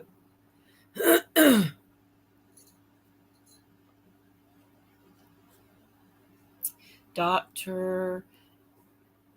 Francisco Buff, her pediatrician, yes, has stated there was no evidence of any prior SA. Well, I thought, see, in her autopsy, it did say that there had been previous abuse. Um, but now here's my thing with that doctor. I do know sometimes that in these groups, if it was some sort of a high level, you know, ring of people who dealt with rituals with children and disassociation and MK Ultra and all that kind of stuff, which is a deep dive. And I know not everybody thinks that this is true, but unfortunately, I have enough um, personal, what's the word, with the Masons, with the Freemasons. I've got enough personal experience as a child with some things that are not good, that I know for a fact that are done to children. And um, my grandfather was a 33-degree Freemason, okay? And I've mentioned this before, I've talked about this before. And, you know, some things are done to children when they're a very young age, in these Freemasonic temples, even. And they do it other places too. But there's a lot into it. And we're going to get into this more on the next one, because I really wanted to talk about um, this mayor character, because, like, he really threw a monkey wrench in it for me, because I was pretty sure about the parents and about possibly being connected with some upper people that are not very good people, that get involved in a lot of Luciferian practices. Let's see. No, it says there was inflammation and that her hymen had been torn.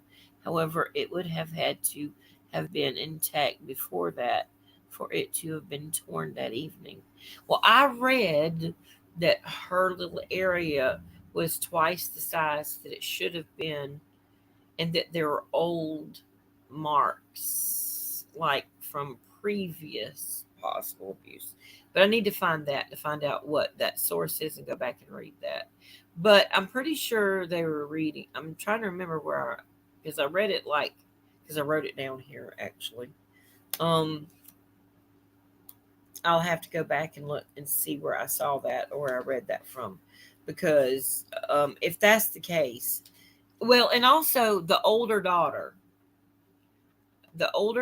saying that there were some things going on, and also, why would Burke, why would he take feces and wipe it on John Benet's things, except for jealousy, and also knowing what these practices and rituals are, they do have to do with feces in these rituals. So that is another thing. And also kids sometimes that are SA'd, you know, they that's a sign. Let's just put it that way. Now, listen, some kids pee in the bed just because they have a small bladder and they pee in the bed. And sometimes kids pee in the bed and it's a sign of sexual abuse. Um, and you can look it up. That's all over the place. That is a very definite sign. Not to say that every kid that pees in the bed has been sexually abused, but that kids that are sexually abused often do pee in the bed. And Jon Benet had a bedwetting problem, and they thought Patsy might have gotten a rage and killed her because she was upset about wetting the bed or whatever. But I don't see that happening, honestly. If she had been dealing with that, I just don't think she would have flew in a rage that night. You're right. Only someone that knew that John had a bonus of $118,000 could have written that letter. One solved mystery, what's simply not true. Which part? I'm not sure. Because I wasn't looking down.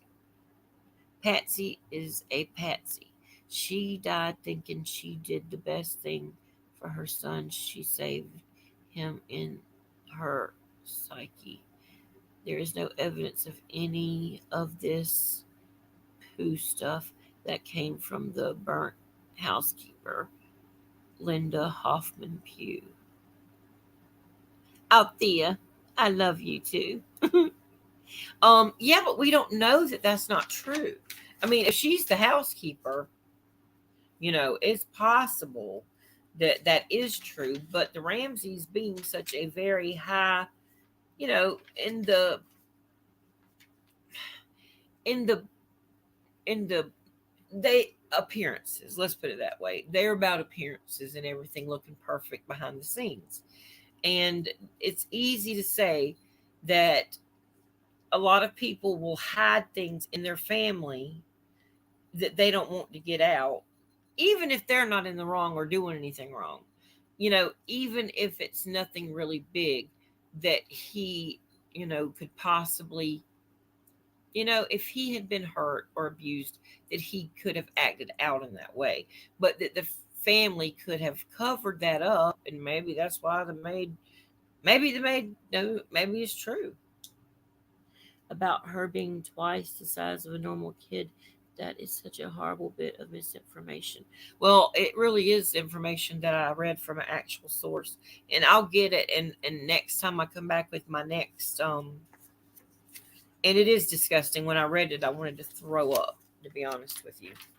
And I will find the source for that when I come back to do my next live about this, because that's going to be when I delve into a little bit more of the possible occult theory of this, because there are people who do practice Luciferianism as a religion, and their belief system is way different from ours. If SA was involved, bedwetting is common, or they're afraid to get out of the bed. Yes. And a little bit of that could be of both things. They don't want to get out of the bed, for something to happen to them. And also, I went to bed until I was 12 years old, and I'm just going to say things happened to me when I was little at a Masonic temple, and I've already shared that a bunch and a bunch and a bunch and a bunch. And like I said, I went and sang for Jimmy Carter 2 years in a row. Um, I've got pictures of me and almost every governor of the state that I lived in whenever I was a kid, where I met with them every year, had my picture made. Um, Things happen. I'm just going to say, I know people have a hard time believing that these things go on behind the scenes where children are done that way, but it does happen. It does happen. Now, I'm not saying in this case that that is the answer. I'm not saying that at all, but I would be remiss if I didn't look at it, because there's a definite possibility, knowing who John Ramsey had business dealings with and the type of people they are. I'm talking on both sides, the Bushes and the Clintons. Horrible people.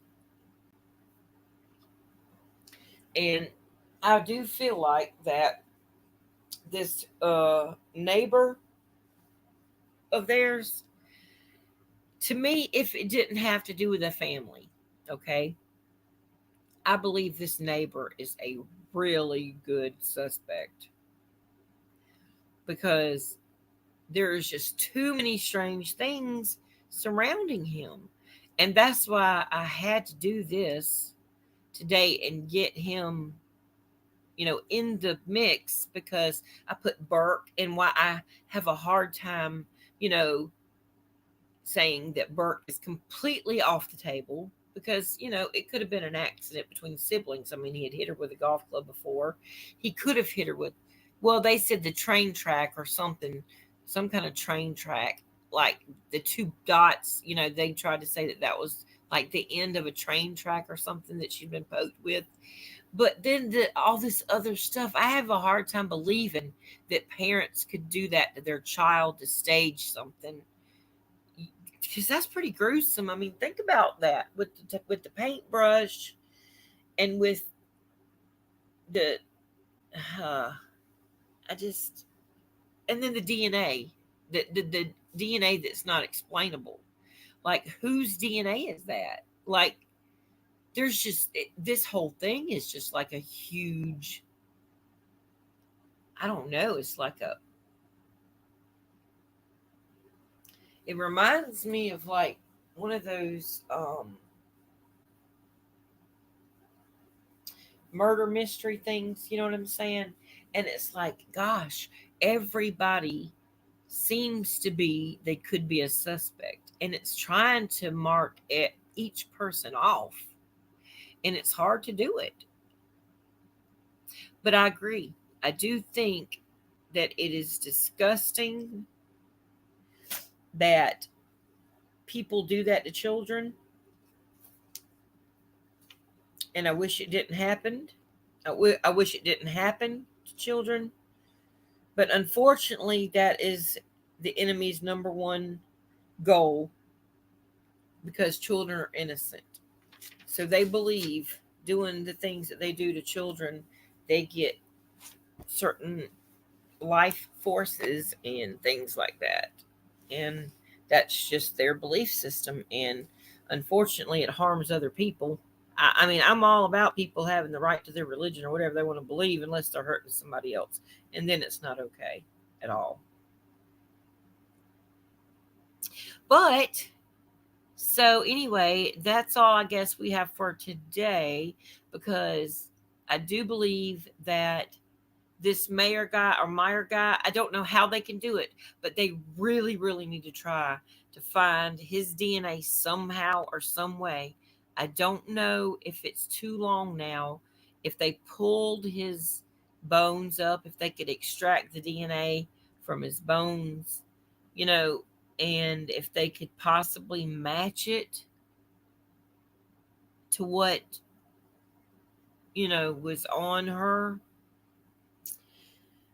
I just feel it's worth the effort. I do feel it's worth the effort, because, for one thing, okay, if John Ramsey did not do anything or have any part of this, and especially if Burke had no part of this, they need to completely rule them out. Completely rule them out. And the only way to do that is to pin down whose DNA that is. And, you know, this could be a deeper rabbit hole than we have any possibility of fathoming in our imaginations. It could be.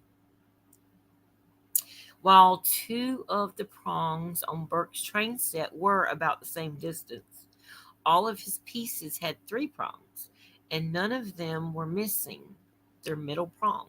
Ah, see, all the train sets I've ever seen with my kids have always been just the two. You know how the two tracks they'll just connect and like clip together. But I'm sure that they got him a really nice one, so it might have had three interlocking sections. Now, the only possible thing that it could have been the train thing would be the if somebody held their finger in front of the middle piece and just like held it and kind of forced it down like that, but put their finger over the middle part and it just showed the two sides. That would be the only possible way that could be the train track.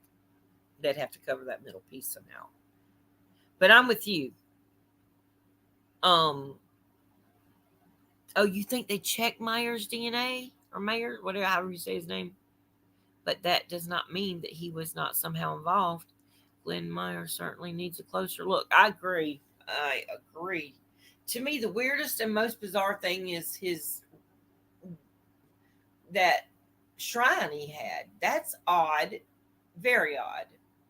Oh, and let's not forget the car man, Karr. The one that tried to say he's the one that did it. It's almost like I wonder, did somebody pay him to say that to throw off something? Or was he just a weirdo and a lonely man or wanted some kind of 5 minutes of fame and he knew that he wasn't tied, so he figured they'd let him off? I wonder. It's almost kind of like, did y'all throw that in there to throw us off? What did you do? Mm-hmm. Oh, really? Didn't know that. Well, you're all on it. One solved mystery. When we come back, when we wrap that next part up, when I do the ending and the synopsis. If you're here, if you don't mind, if you, now you don't have to show. You can keep your like I have my little round thing up there. But if you want to come up at the end, whenever we do the last series and kind of pull this together, I would love for you to come up here because you have so much information. And I'm going back and looking at your information that you've given me because you're a wealth of knowledge. You and Sherry have done your research, that's for sure. And also, I got to write that name. What did you say? It is okay. John Mark Carr. I thought he looked a little bit feminine, but wasn't he married? And wasn't he a photographer? Alexis. Right. Okay. That's interesting. Interesting. Thank you for that information. I tell you, this is a circus. This to me is just as much of a circus as the Summer Wells case. Can you imagine, seriously, if the internet would have been back then like it is now? Oh my gosh, that would have been a mess. He was a teacher. They pulled him from Bangkok. Yeah, I remember they arrested him on a plane or something. I remember that. Or they got him on a plane. He was on a plane with the people that arrested him, I'm saying. And don't people go to Bangkok to do things with little kids there? They buy children and stuff like that. See, that's the thing. That's the reason. I thought he might be in Bangkok for that reason. I wonder if they took his I wonder if they took his. He wasn't even in Colorado though, was he? That John Mark Carr, I don't even think he was in Colorado when this happened, if I'm not mistaken. And that's how they like, said he was lying.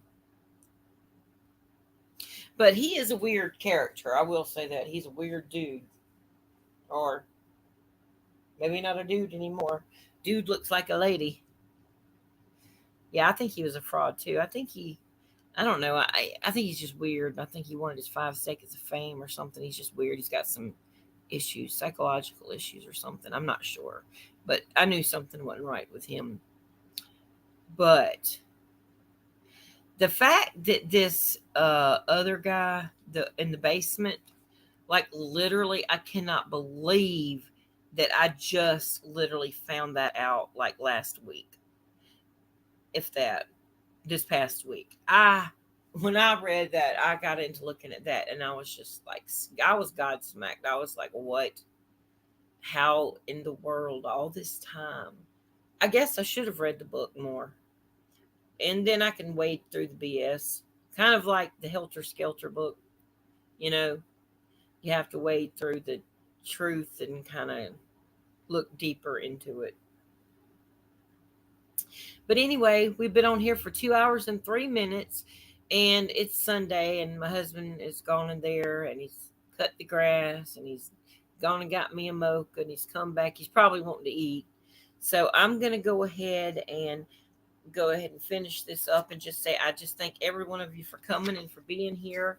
And I will make the next live. I'll make a thumbnail for it so that we know whenever it's coming up so that we can be here. And whenever we finish the next one up, I'm probably going to try to wrap it up on the next one. But I am going to look into some of the stuff that y'all have told me, because there are things that I did not know. And I am going to listen to the book on audio. I think maybe tonight whenever I'm laying down, because I want to listen. Because, like I said, I think I just got kind of butt hurt when I first started reading it at the beginning, because I just felt like everybody was blaming the pageants, the pageants, the pageants, and it just, I don't know, it kind of made me upset or mad at the time. But I'm not, I'm not like that anymore. I'm not mad. Yes, I am definitely going to look up that. Thank you for writing that back down again, because I don't know if I wrote it down before, but I'm going to write it underneath this other thing I just wrote to look that up. Michael. Michael Helgoth. Okay. I wonder if they've done any DNA on him yet.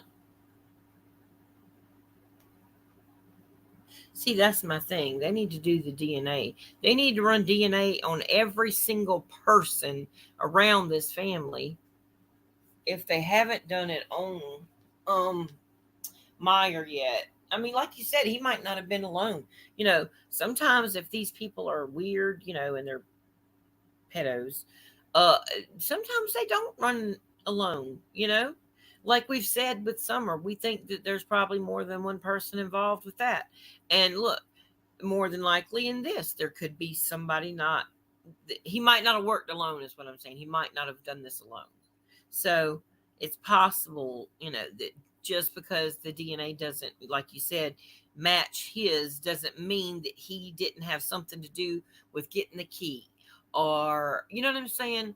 Like having some kind of part to it. There's some weird things with people that, we've seen in other cases, the weird things and the links that people will go to do what debauchery they want to do. They will stop at nothing. We've shown people, that women who have cut babies out of the stomachs of other women to have babies that they want, or men literally just grabbing children out of the arms of a mother at a supermarket, or and then not like that little Shasta. What um what's the mama's name? Shasta. Oh, well, the little girl, basically, the mom had her at Walmart with her other kids, and she let that man drive her in the van to a Walmart, and he said he was taking that little girl to go to McDonald's, and he just walked right out with her, and then just did horrible things to her. So we know there's some sick old people. There's some sick people out there. So I will definitely look into that, Michael Michael Helgoth. So there's a lot to this, and the more and more I look at it, it's like falling down the rabbit hole. I feel like Alice in Wonderland or something. It's really weird. But anyway, I love all of you, and I thank you so much for sticking in with me through all this, and thank you so much for all your input, everybody that knows things about this situation that I have no idea of knowing. While her essay was horrible, it was kind of secondary to everything that had been done to her that evening. I didn't believe this was ethically motivated crime. That was just an extra FU to John, in my opinion. That's possible. Very possible. To me, the fact that John picked her up in the basement when he found her, and he ran up into the den and he placed her on the floor, I thought that was weird too. Like everybody could have been sitting in the couches and the chairs, I guess, and he could have just ran up there and just not known what to do. Because in grief, nobody knows what they would do in that situation. So I'm not judging the fact that he did that. I just did think it was kind of weird, unless he was thinking somebody could do CPR on her or something. That they could, because maybe he didn't know how long she had been gone, and maybe he thought, well, she's just out of it or something. And you do need to put a person on a hard substance if you do CPR. So you really can't do it on a bed or a couch. Like that's what happened with Michael Jackson. They said that they try to resuscitate him in the bed. You can't do that. You got to have somebody on a hard surface usually. Thank you so much. Thank you. I appreciate you being here when solved with all your information. And I appreciate every single person that stuck in here with me because this was a long live and there was some information that, like I said, some of it you got to kind of wonder about. And then some of it you do kind of look at it closer because you're like, wow, did they miss this? And not only that, but the fact that they only had one police officer there for a good long while, and the police officer told the White and the Ramsey men or the people to go look at the house from top to bottom. I find that weird. Whenever you go to a crime scene, you kind of lock that crime scene down if there's a child that's abducted. That's weird to me. They would, I know it's a big house, but they're in Boulder, Colorado in a mansion, on Christmas. How many crimes are really being committed on Christmas that they could not send a lot of police officers over there to sweep that house from top to bottom and get all those other people out of there because that was contaminating the crime scene right there. Yes, detective. Right. She was an idiot. I'm like, what in the world how long has she been on that force? Is she a rookie? Like there should have been from the beginning. There should have been. I mean, I'm just telling y'all this is the honest to God truth. My husband, well, I got two things. My husband cut his finger on a box cutter when we were redoing our kitchen when we bought this house. After we bought it, we were redoing the kitchen, and he was doing some stuff, and he cut his finger, sliced his finger with a box cutter. Well, there was blood everywhere. I mean, it was bad, and I was freaking out. And so I called 911, and I was like, "Oh my gosh, my husband cut his finger with a box cutter." The next thing you know, the fire department is pulling up outside. Then there is about 4 or 5 police cars. I'm not kidding. For my husband cutting his finger with a box cutter. But yet, we've got a little girl that's missing in a mansion, and they've got one cop there, one police officer. I'm like, what is that? To me, that's the weirdest thing of all.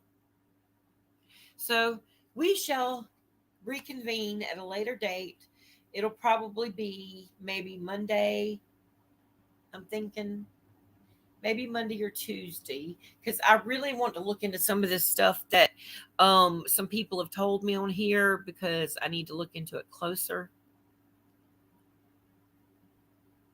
No one there had homicide experience. Well, that's what I'm saying. They really should have sent like a lot of police officers over there and run everybody out of that house that shouldn't have been there. They really, those other people immediately should have been cl- at least told to go to another house and stay there and nobody leave. Like the police should have taken everybody's name that was in that house and their address and their phone number and told them to go home. And then they should have gone to every one of those people after that and followed up with them. I'm not a police officer and I know that much. You're right, Angela, special treatment. And it made a mess of things. I think if that would have been done differently from the beginning, this case may have already been solved, possibly. So I hope Linda Arndt didn't get to stay on the police department very long. They turned down help from their multiple other agencies. Yeah, that's another thing. I wonder why they did that. It's like, look, if y'all aren't equipped to handle a case like this, don't turn down help from other agencies. Y'all need it. Because let me tell you something. Okay, there is no reason on December the 26th. I doubt there's a lot of people out committing a lot of crimes in the cold on December 26th. I'm just saying, I know that they could have gotten the Colorado Bureau of Investigations there early. That should have been the first thing that should have happened. Whenever Boulder, Colorado called, they should have called the Colorado Bureau of Investigations and got them involved. This was a mess up from the beginning. Hey, horsewoman, how are you doing?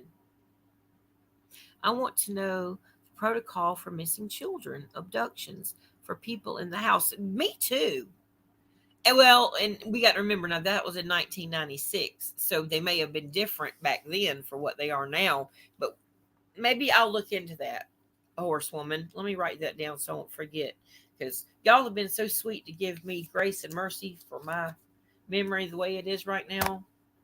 Thank you so much for it too. I appreciate it, and all the prayers that y'all prayed for me. Thank you so much, and I pray for y'all too. Y'all know that. Um, the protocol. I'm gonna look that up. Protocol for missing and abducted children. I'm gonna look it up for 1996, and then I'm gonna look it up also for 2021 for our little sweet summer and see what the protocols if they're the same. And also, one is in Colorado, one's in Tennessee, so it could matter the state. So I'm gonna look it up for both, and then I'll have that information the next time, or I might put it on my community page if I find it. All right. When soft, let's see, where's someone said, yes, I will find that out, horsewoman. I live near Boulder, and this case has always bothered me. Horsewoman, it's always bothered me too because I was in beauty pageants as a child, and I was 26 barely whenever this little girl passed away, and they tried to blame it all on the pageant connection. And I got very offended by that because I didn't think it had anything to do with that. But this child is, she's actually the same age as my um my son that just passed away. She would have been the same age as him. They were born the same year, I think. Close to it. She was either born in 90 or 91. I can't remember. She was born either the year of my oldest son or my son that just passed away in March. And that was another reason. I had three children all around the same age that made me, honey, you can stay. I'm fixing to get off. That made me so like just stuck to this case whenever it happened, and the fact of the beauty pageant aspect of it. I was constantly calling on talk shows and you know arguing for the fact of the pageants back then, saying that it wasn't anything to do with pageants, and that you know I that I'd never been molested at a pageant, or anybody even come up to me and done anything weird to me at a pageant. Now, there was a case in Florida. I will say this: when I was a teenager, okay. Now, this could fall back to the Epstein stuff, though. I will say that because it was in Miami, Florida, and we went every year. Huge, huge pageant. The name of the pageant is Cinderella, okay? And in the beginning, whenever I first started doing it, I first started doing that pageant when I was like 7. And then, we would go to the local, then the state, and then the national competition, which was every year in August. When I was young, it was in Baton Rouge. That's where the headquarters were. And then New Orleans area. But then they moved to Miami, okay? And so we stayed at the Hyatt right there at Biscayne Bay Boulevard, which is not far from Palm Beach at all. This is the only time from the time that I was literally 4 or 5 years old until I think at this point when this happened, I was 15, maybe, or 16. And we were staying at the Hyatt Regency at Biscayne Bay in Miami. Now, if you've never looked at the Hyatt Regency or how those Hyatt Regencies with convention centers built in them are built, you need to look at it because it's got like a whole, like underneath the hotel is like a mall and everything you could think of, every like ballrooms and all this kind of stuff. And it's like on Biscayne Bay on one side. So it's like a very upscale, high end, well, back then it was because this was in the 80s, hotel. Well, we actually had to go and have a meeting. They called us all in there for a meeting because we were there for a week. And the pageant directors, which actually were two gay guys, and we knew they weren't into anything like weird, like pedophilia or anything with little girls, especially. Um, but they made an announcement and said that a couple of children had, younger, not children, but like younger girls, ages, I don't, I'm not sure, but they were talking like preteen and young teen girls had been approached, and they had been tried to be lured off the property. Okay. And they told us, if anyone approached us, to not talk to anybody, and to also to stay with other people, like stay in groups. Okay. That is the only time. And they nipped that in the bud and let the parents know right off the bat. And there was at least probably 700 kids in this pageant, ranging in age from 3 years old all the way to adults. Okay. Like in their early 20s.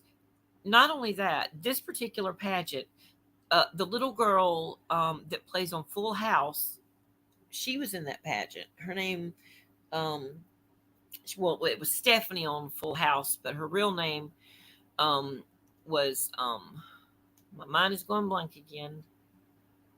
Oh my gosh. Oh my gosh. I know the little girl, and my mind is blank. Also, Tiffany Amber Thiessen, she was also in the pageant. She was a little bit closer to my age. Um, but they were both in it.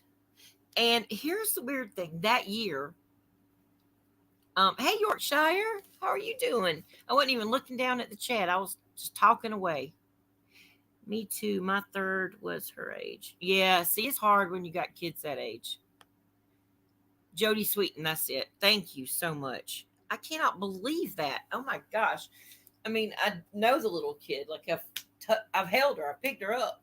Anyway, I'm a little bit older than she is, but she actually was found.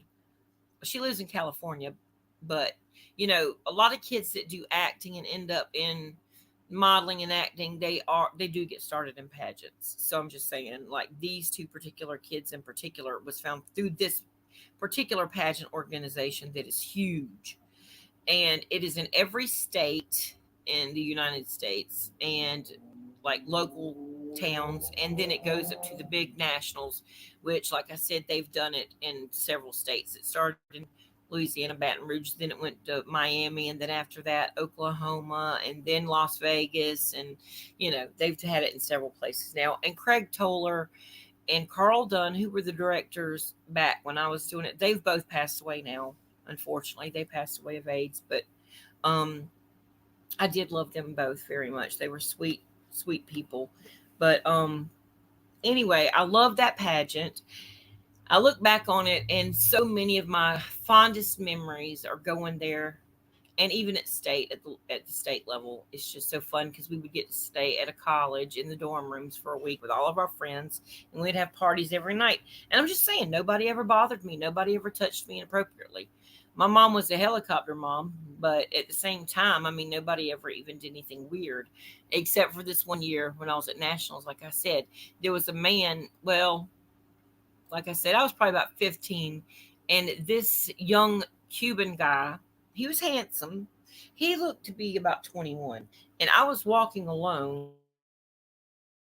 down at the area down there where you shop at. I asked my mom if I could go down there, and she was up in the room with my grandma and their best friends. There was a bunch of women up there, but anyway, I just walked downstairs. I was going to get a piece of pizza and walk in a couple of the stores. So this guy, this comes up to me. Okay, now don't pick at me when I say what I'm about to tell you, because I was young and I was a little bit ignorant, and I was not familiar with who Billy Ocean was, the singer. Okay. So this guy comes up to me and says, "My girlfriend just broke up with me. Will you please, please go to Billy Ocean with me? Please, please, please." And I've always been kind of a scaredy cat, and I get weird vibes off of people if I don't know. I just kind of have a good spiritual discernment. But I looked at him and I was like, there is no way that I'm leaving this hotel with you to go anywhere. He was like, no, no, no. It's down in the Coliseum, down in the convention center under the hotel.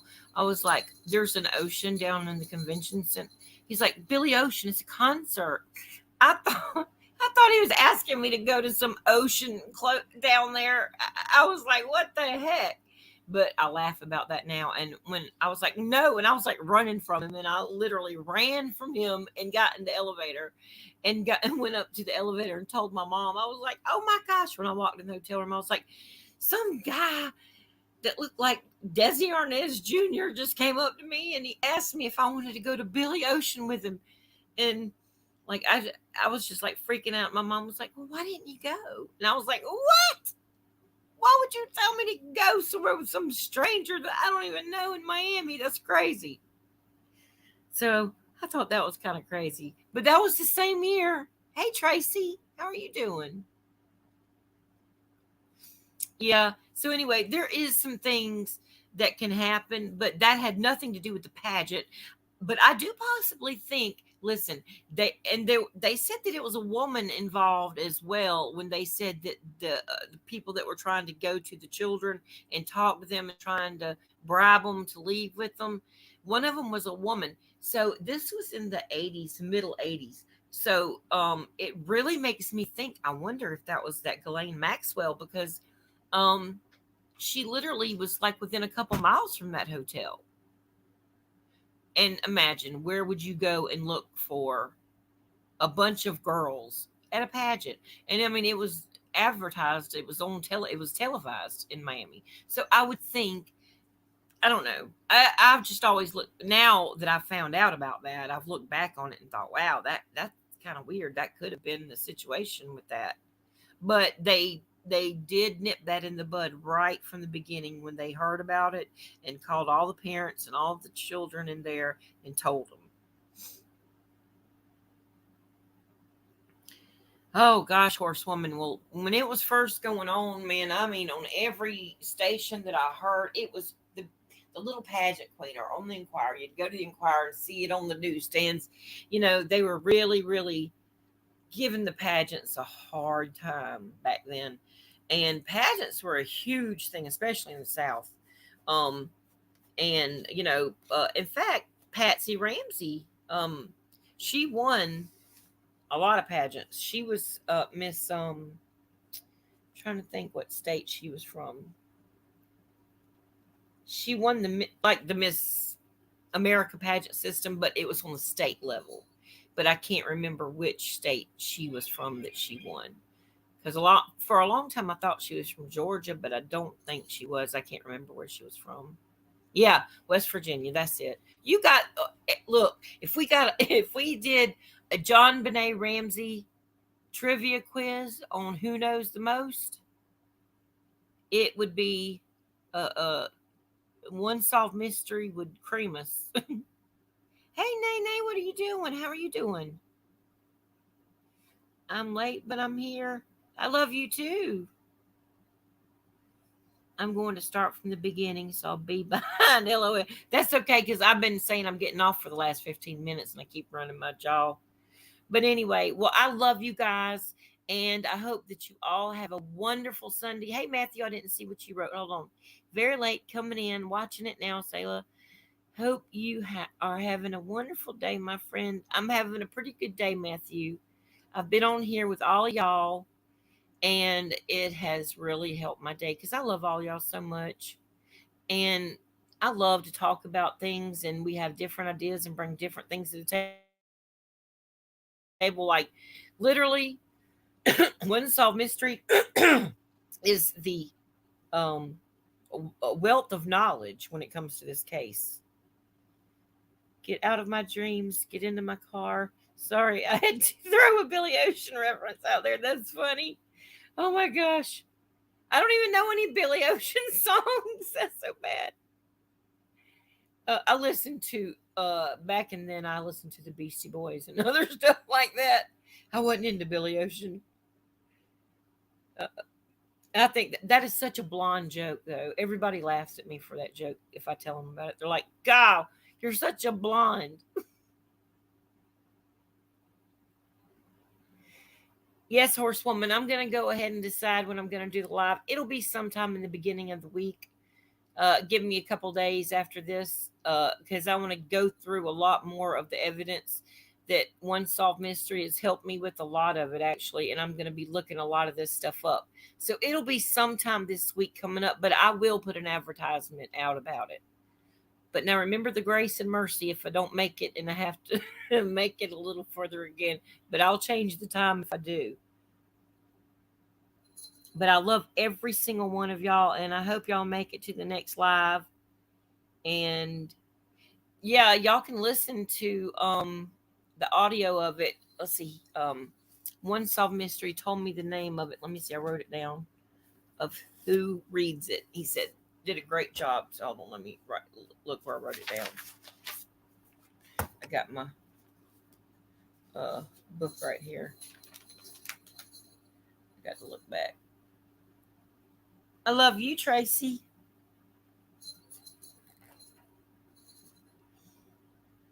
I grew up on New Kids and Backstreet Boys. Tracy, you must be my daughter's age, my oldest daughter. She loved the Backstreet Boys and New Kids on the Block. She had all of them. I don't know what happened to that. I wish we had them. But she had all the Backstreet Boys in a box, the dolls they made, and they were unopened and everything. They probably would be worth some money now. Maybe. I don't know. Yes, got late. That's it. Where did I write that? And I need to put what that is too, because I will look at that and go, what is that? Got late. That's Got Late is the YouTube channel, okay, for the lady that reads the Jon Benet Ramsey book. So if y'all haven't heard it and you hadn't read it, go there and listen to that between now and the next time, so we'll all kind of be on the same page of what the book says at least. And honestly, like I said, I don't know why I started reading that back whenever it came out, and I don't even know why it made me angry. Like after the first couple of chapters, and I put it down, but I'm sure I'll remember when I start to read it again. But I'm going to go through all of it again, and I'm going to listen to it while I'm laying down. So maybe everybody can do that. And he said it's got like GOT and then an L and then an 8. Got late. I guess that's how you say it. But it's got L and then 8, and there's no spaces in between that. Here, let me I'm gonna tag it right here so y'all can see it and put it on my y'all see it right there on the bottom left hand corner. Horsewoman, do you see it? You didn't collect the dolls, you just liked their music. Oh, your girls listen to it too. Yeah, they were really, really. Oh, you're 47 now. My oldest daughter, she's fixing to be 35. So I don't remember why. I don't know why I didn't. I think I was into a little bit. I'm not sure what I listened to back then. I have to take a look at that and see. I can't remember. Maybe Amy Grant, Crystal Lewis. I think I had just gotten. I think I had just found the Lord around that time and just gotten saved around that time. And I quit listening to a lot of secular music, maybe, and I started listening to more like Christian music. That was in 97, though, that happened. So I've got to go back and look. If not, I was listening to alternative music like Nine Inch Nails and, um, alternative like Nirvana, stuff like that. That's what I would have probably been listening to. I think it's the YouTube channel. Yeah, I think that's what he was saying. It's a YouTube channel, and she reads the book. So it's easier to listen sometimes instead of reading it, especially if you got bad eyes like me. Oh yeah, I love the Beatles. Even that was my mama's era. She loved the Beatles, and so I kind of was more into the '60s music and the '70s music, and I love Van Morrison. Now I'm talking about like when I was like a lot younger, even in my teenage years.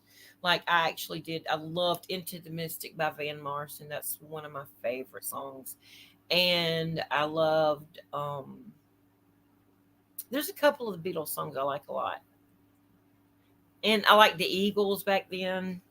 Um Three Dog Night. Do y'all remember them? Three Dog Night. She thinks the Ramseys did it, but she's a good gal and an amazing YouTube creator. Well, it's okay. We can all think different things. We can agree to disagree because really none of us know because we weren't there. We can have our theories. It's kind of like what happened with Summer. None of us know really because we were not there, but we all have our theories and we shouldn't fight and argue about it just because we have different ideas or theories. I mean, I don't think people should hate on each other because they have a different idea than you. You know, we can all agree to disagree. We should be able to do that. I do too, horsewoman. I fall asleep every time I start to read. I get tired real quick, especially if I start reading the Bible. Have you ever noticed that? Has anybody ever noticed they start reading the Bible, immediately they start getting tired? She thinks oh, wait a minute. Rod Stewart. Oh yes, Rod Stewart, Yorkshire Rose. Let me tell you, um, my dad actually, okay, I went to see Rod Stewart in concert. And no, I did not kiss him. I make a joke about, because I got mono from one of the Beastie Boys. So we make a joke about that. But no, I didn't kiss him. I did kiss Gene Simmons, but I did not get mono from him either. Um, but I was an adult when that happened. So I was 24 when that happened. And that was in Atlanta. Let's see. And but I did go to Rod Stewart's concert, and my dad bought me the ticket. And there's a song called "Forever Young" by Rod Stewart, and my dad gave me that CD probably about 5 years before he passed away. And he circled it on the CD cover, and he said, "Always listen. When you listen to this song, always think about me, and I love you." And so I can't listen to Forever Young without crying. Like, and every Father's Day or my dad's birthday, I always put a picture of me and him on my reel and play that song. It makes me cry. I don't know who David Essex is. I know David Bowie. I don't know him personally, but I mean I know who he is. Oh, 8-track tapes. Yes, I remember those. Oh yeah, and me and my dad, like when I would ride in his truck with him, my granddad owned a construction company, and so I could go to work with my dad because he would do heavy equipment, and I could ride with him in the Dozer or whatever he was doing, whatever equipment he was operating. Some of them I could ride in because they had like doors on them. But anyway, maybe it was his skid steer that had the doors. I can't remember, but anyway, he um he where did my mind go? I lost my train of thought. I'm getting a headache. Um, what was I saying? Oh my gosh. I hate when this happens. Grief is a son of a beach. It really is. Let's see. Bit of a difference, I imagine, between kissing Gene Simmons and the Beastie Boys. You would think, right? Well, there was a difference. I got mono from the Beastie Boy. He's the one that passed away. Now he's not with us anymore. And Gene Simmons, well, he pulled me up on stage. He signed my shirt right there over my boob, of course, and then he said, "Can I kiss you?" And I was like, "Well, heck, how many times you get a chance to kiss Gene Simmons?" So I said, "Okay." But he asked me to go backstage, and I didn't do that at all. Plus, my husband was there. We had just gotten married like 3 weeks before this.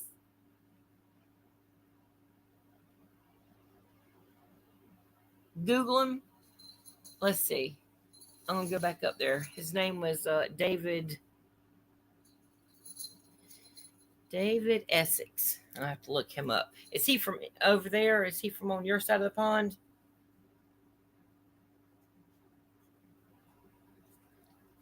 Because Because I hadn't heard of him. And back in the 80s, we listened to a lot of stuff that was from England. Like, I just remember like a lot of the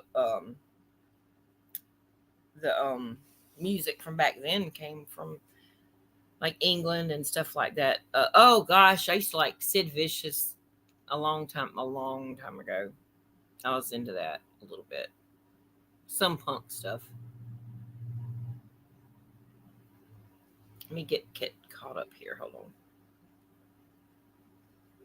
Yes, that I wrote it down. Taphidesics.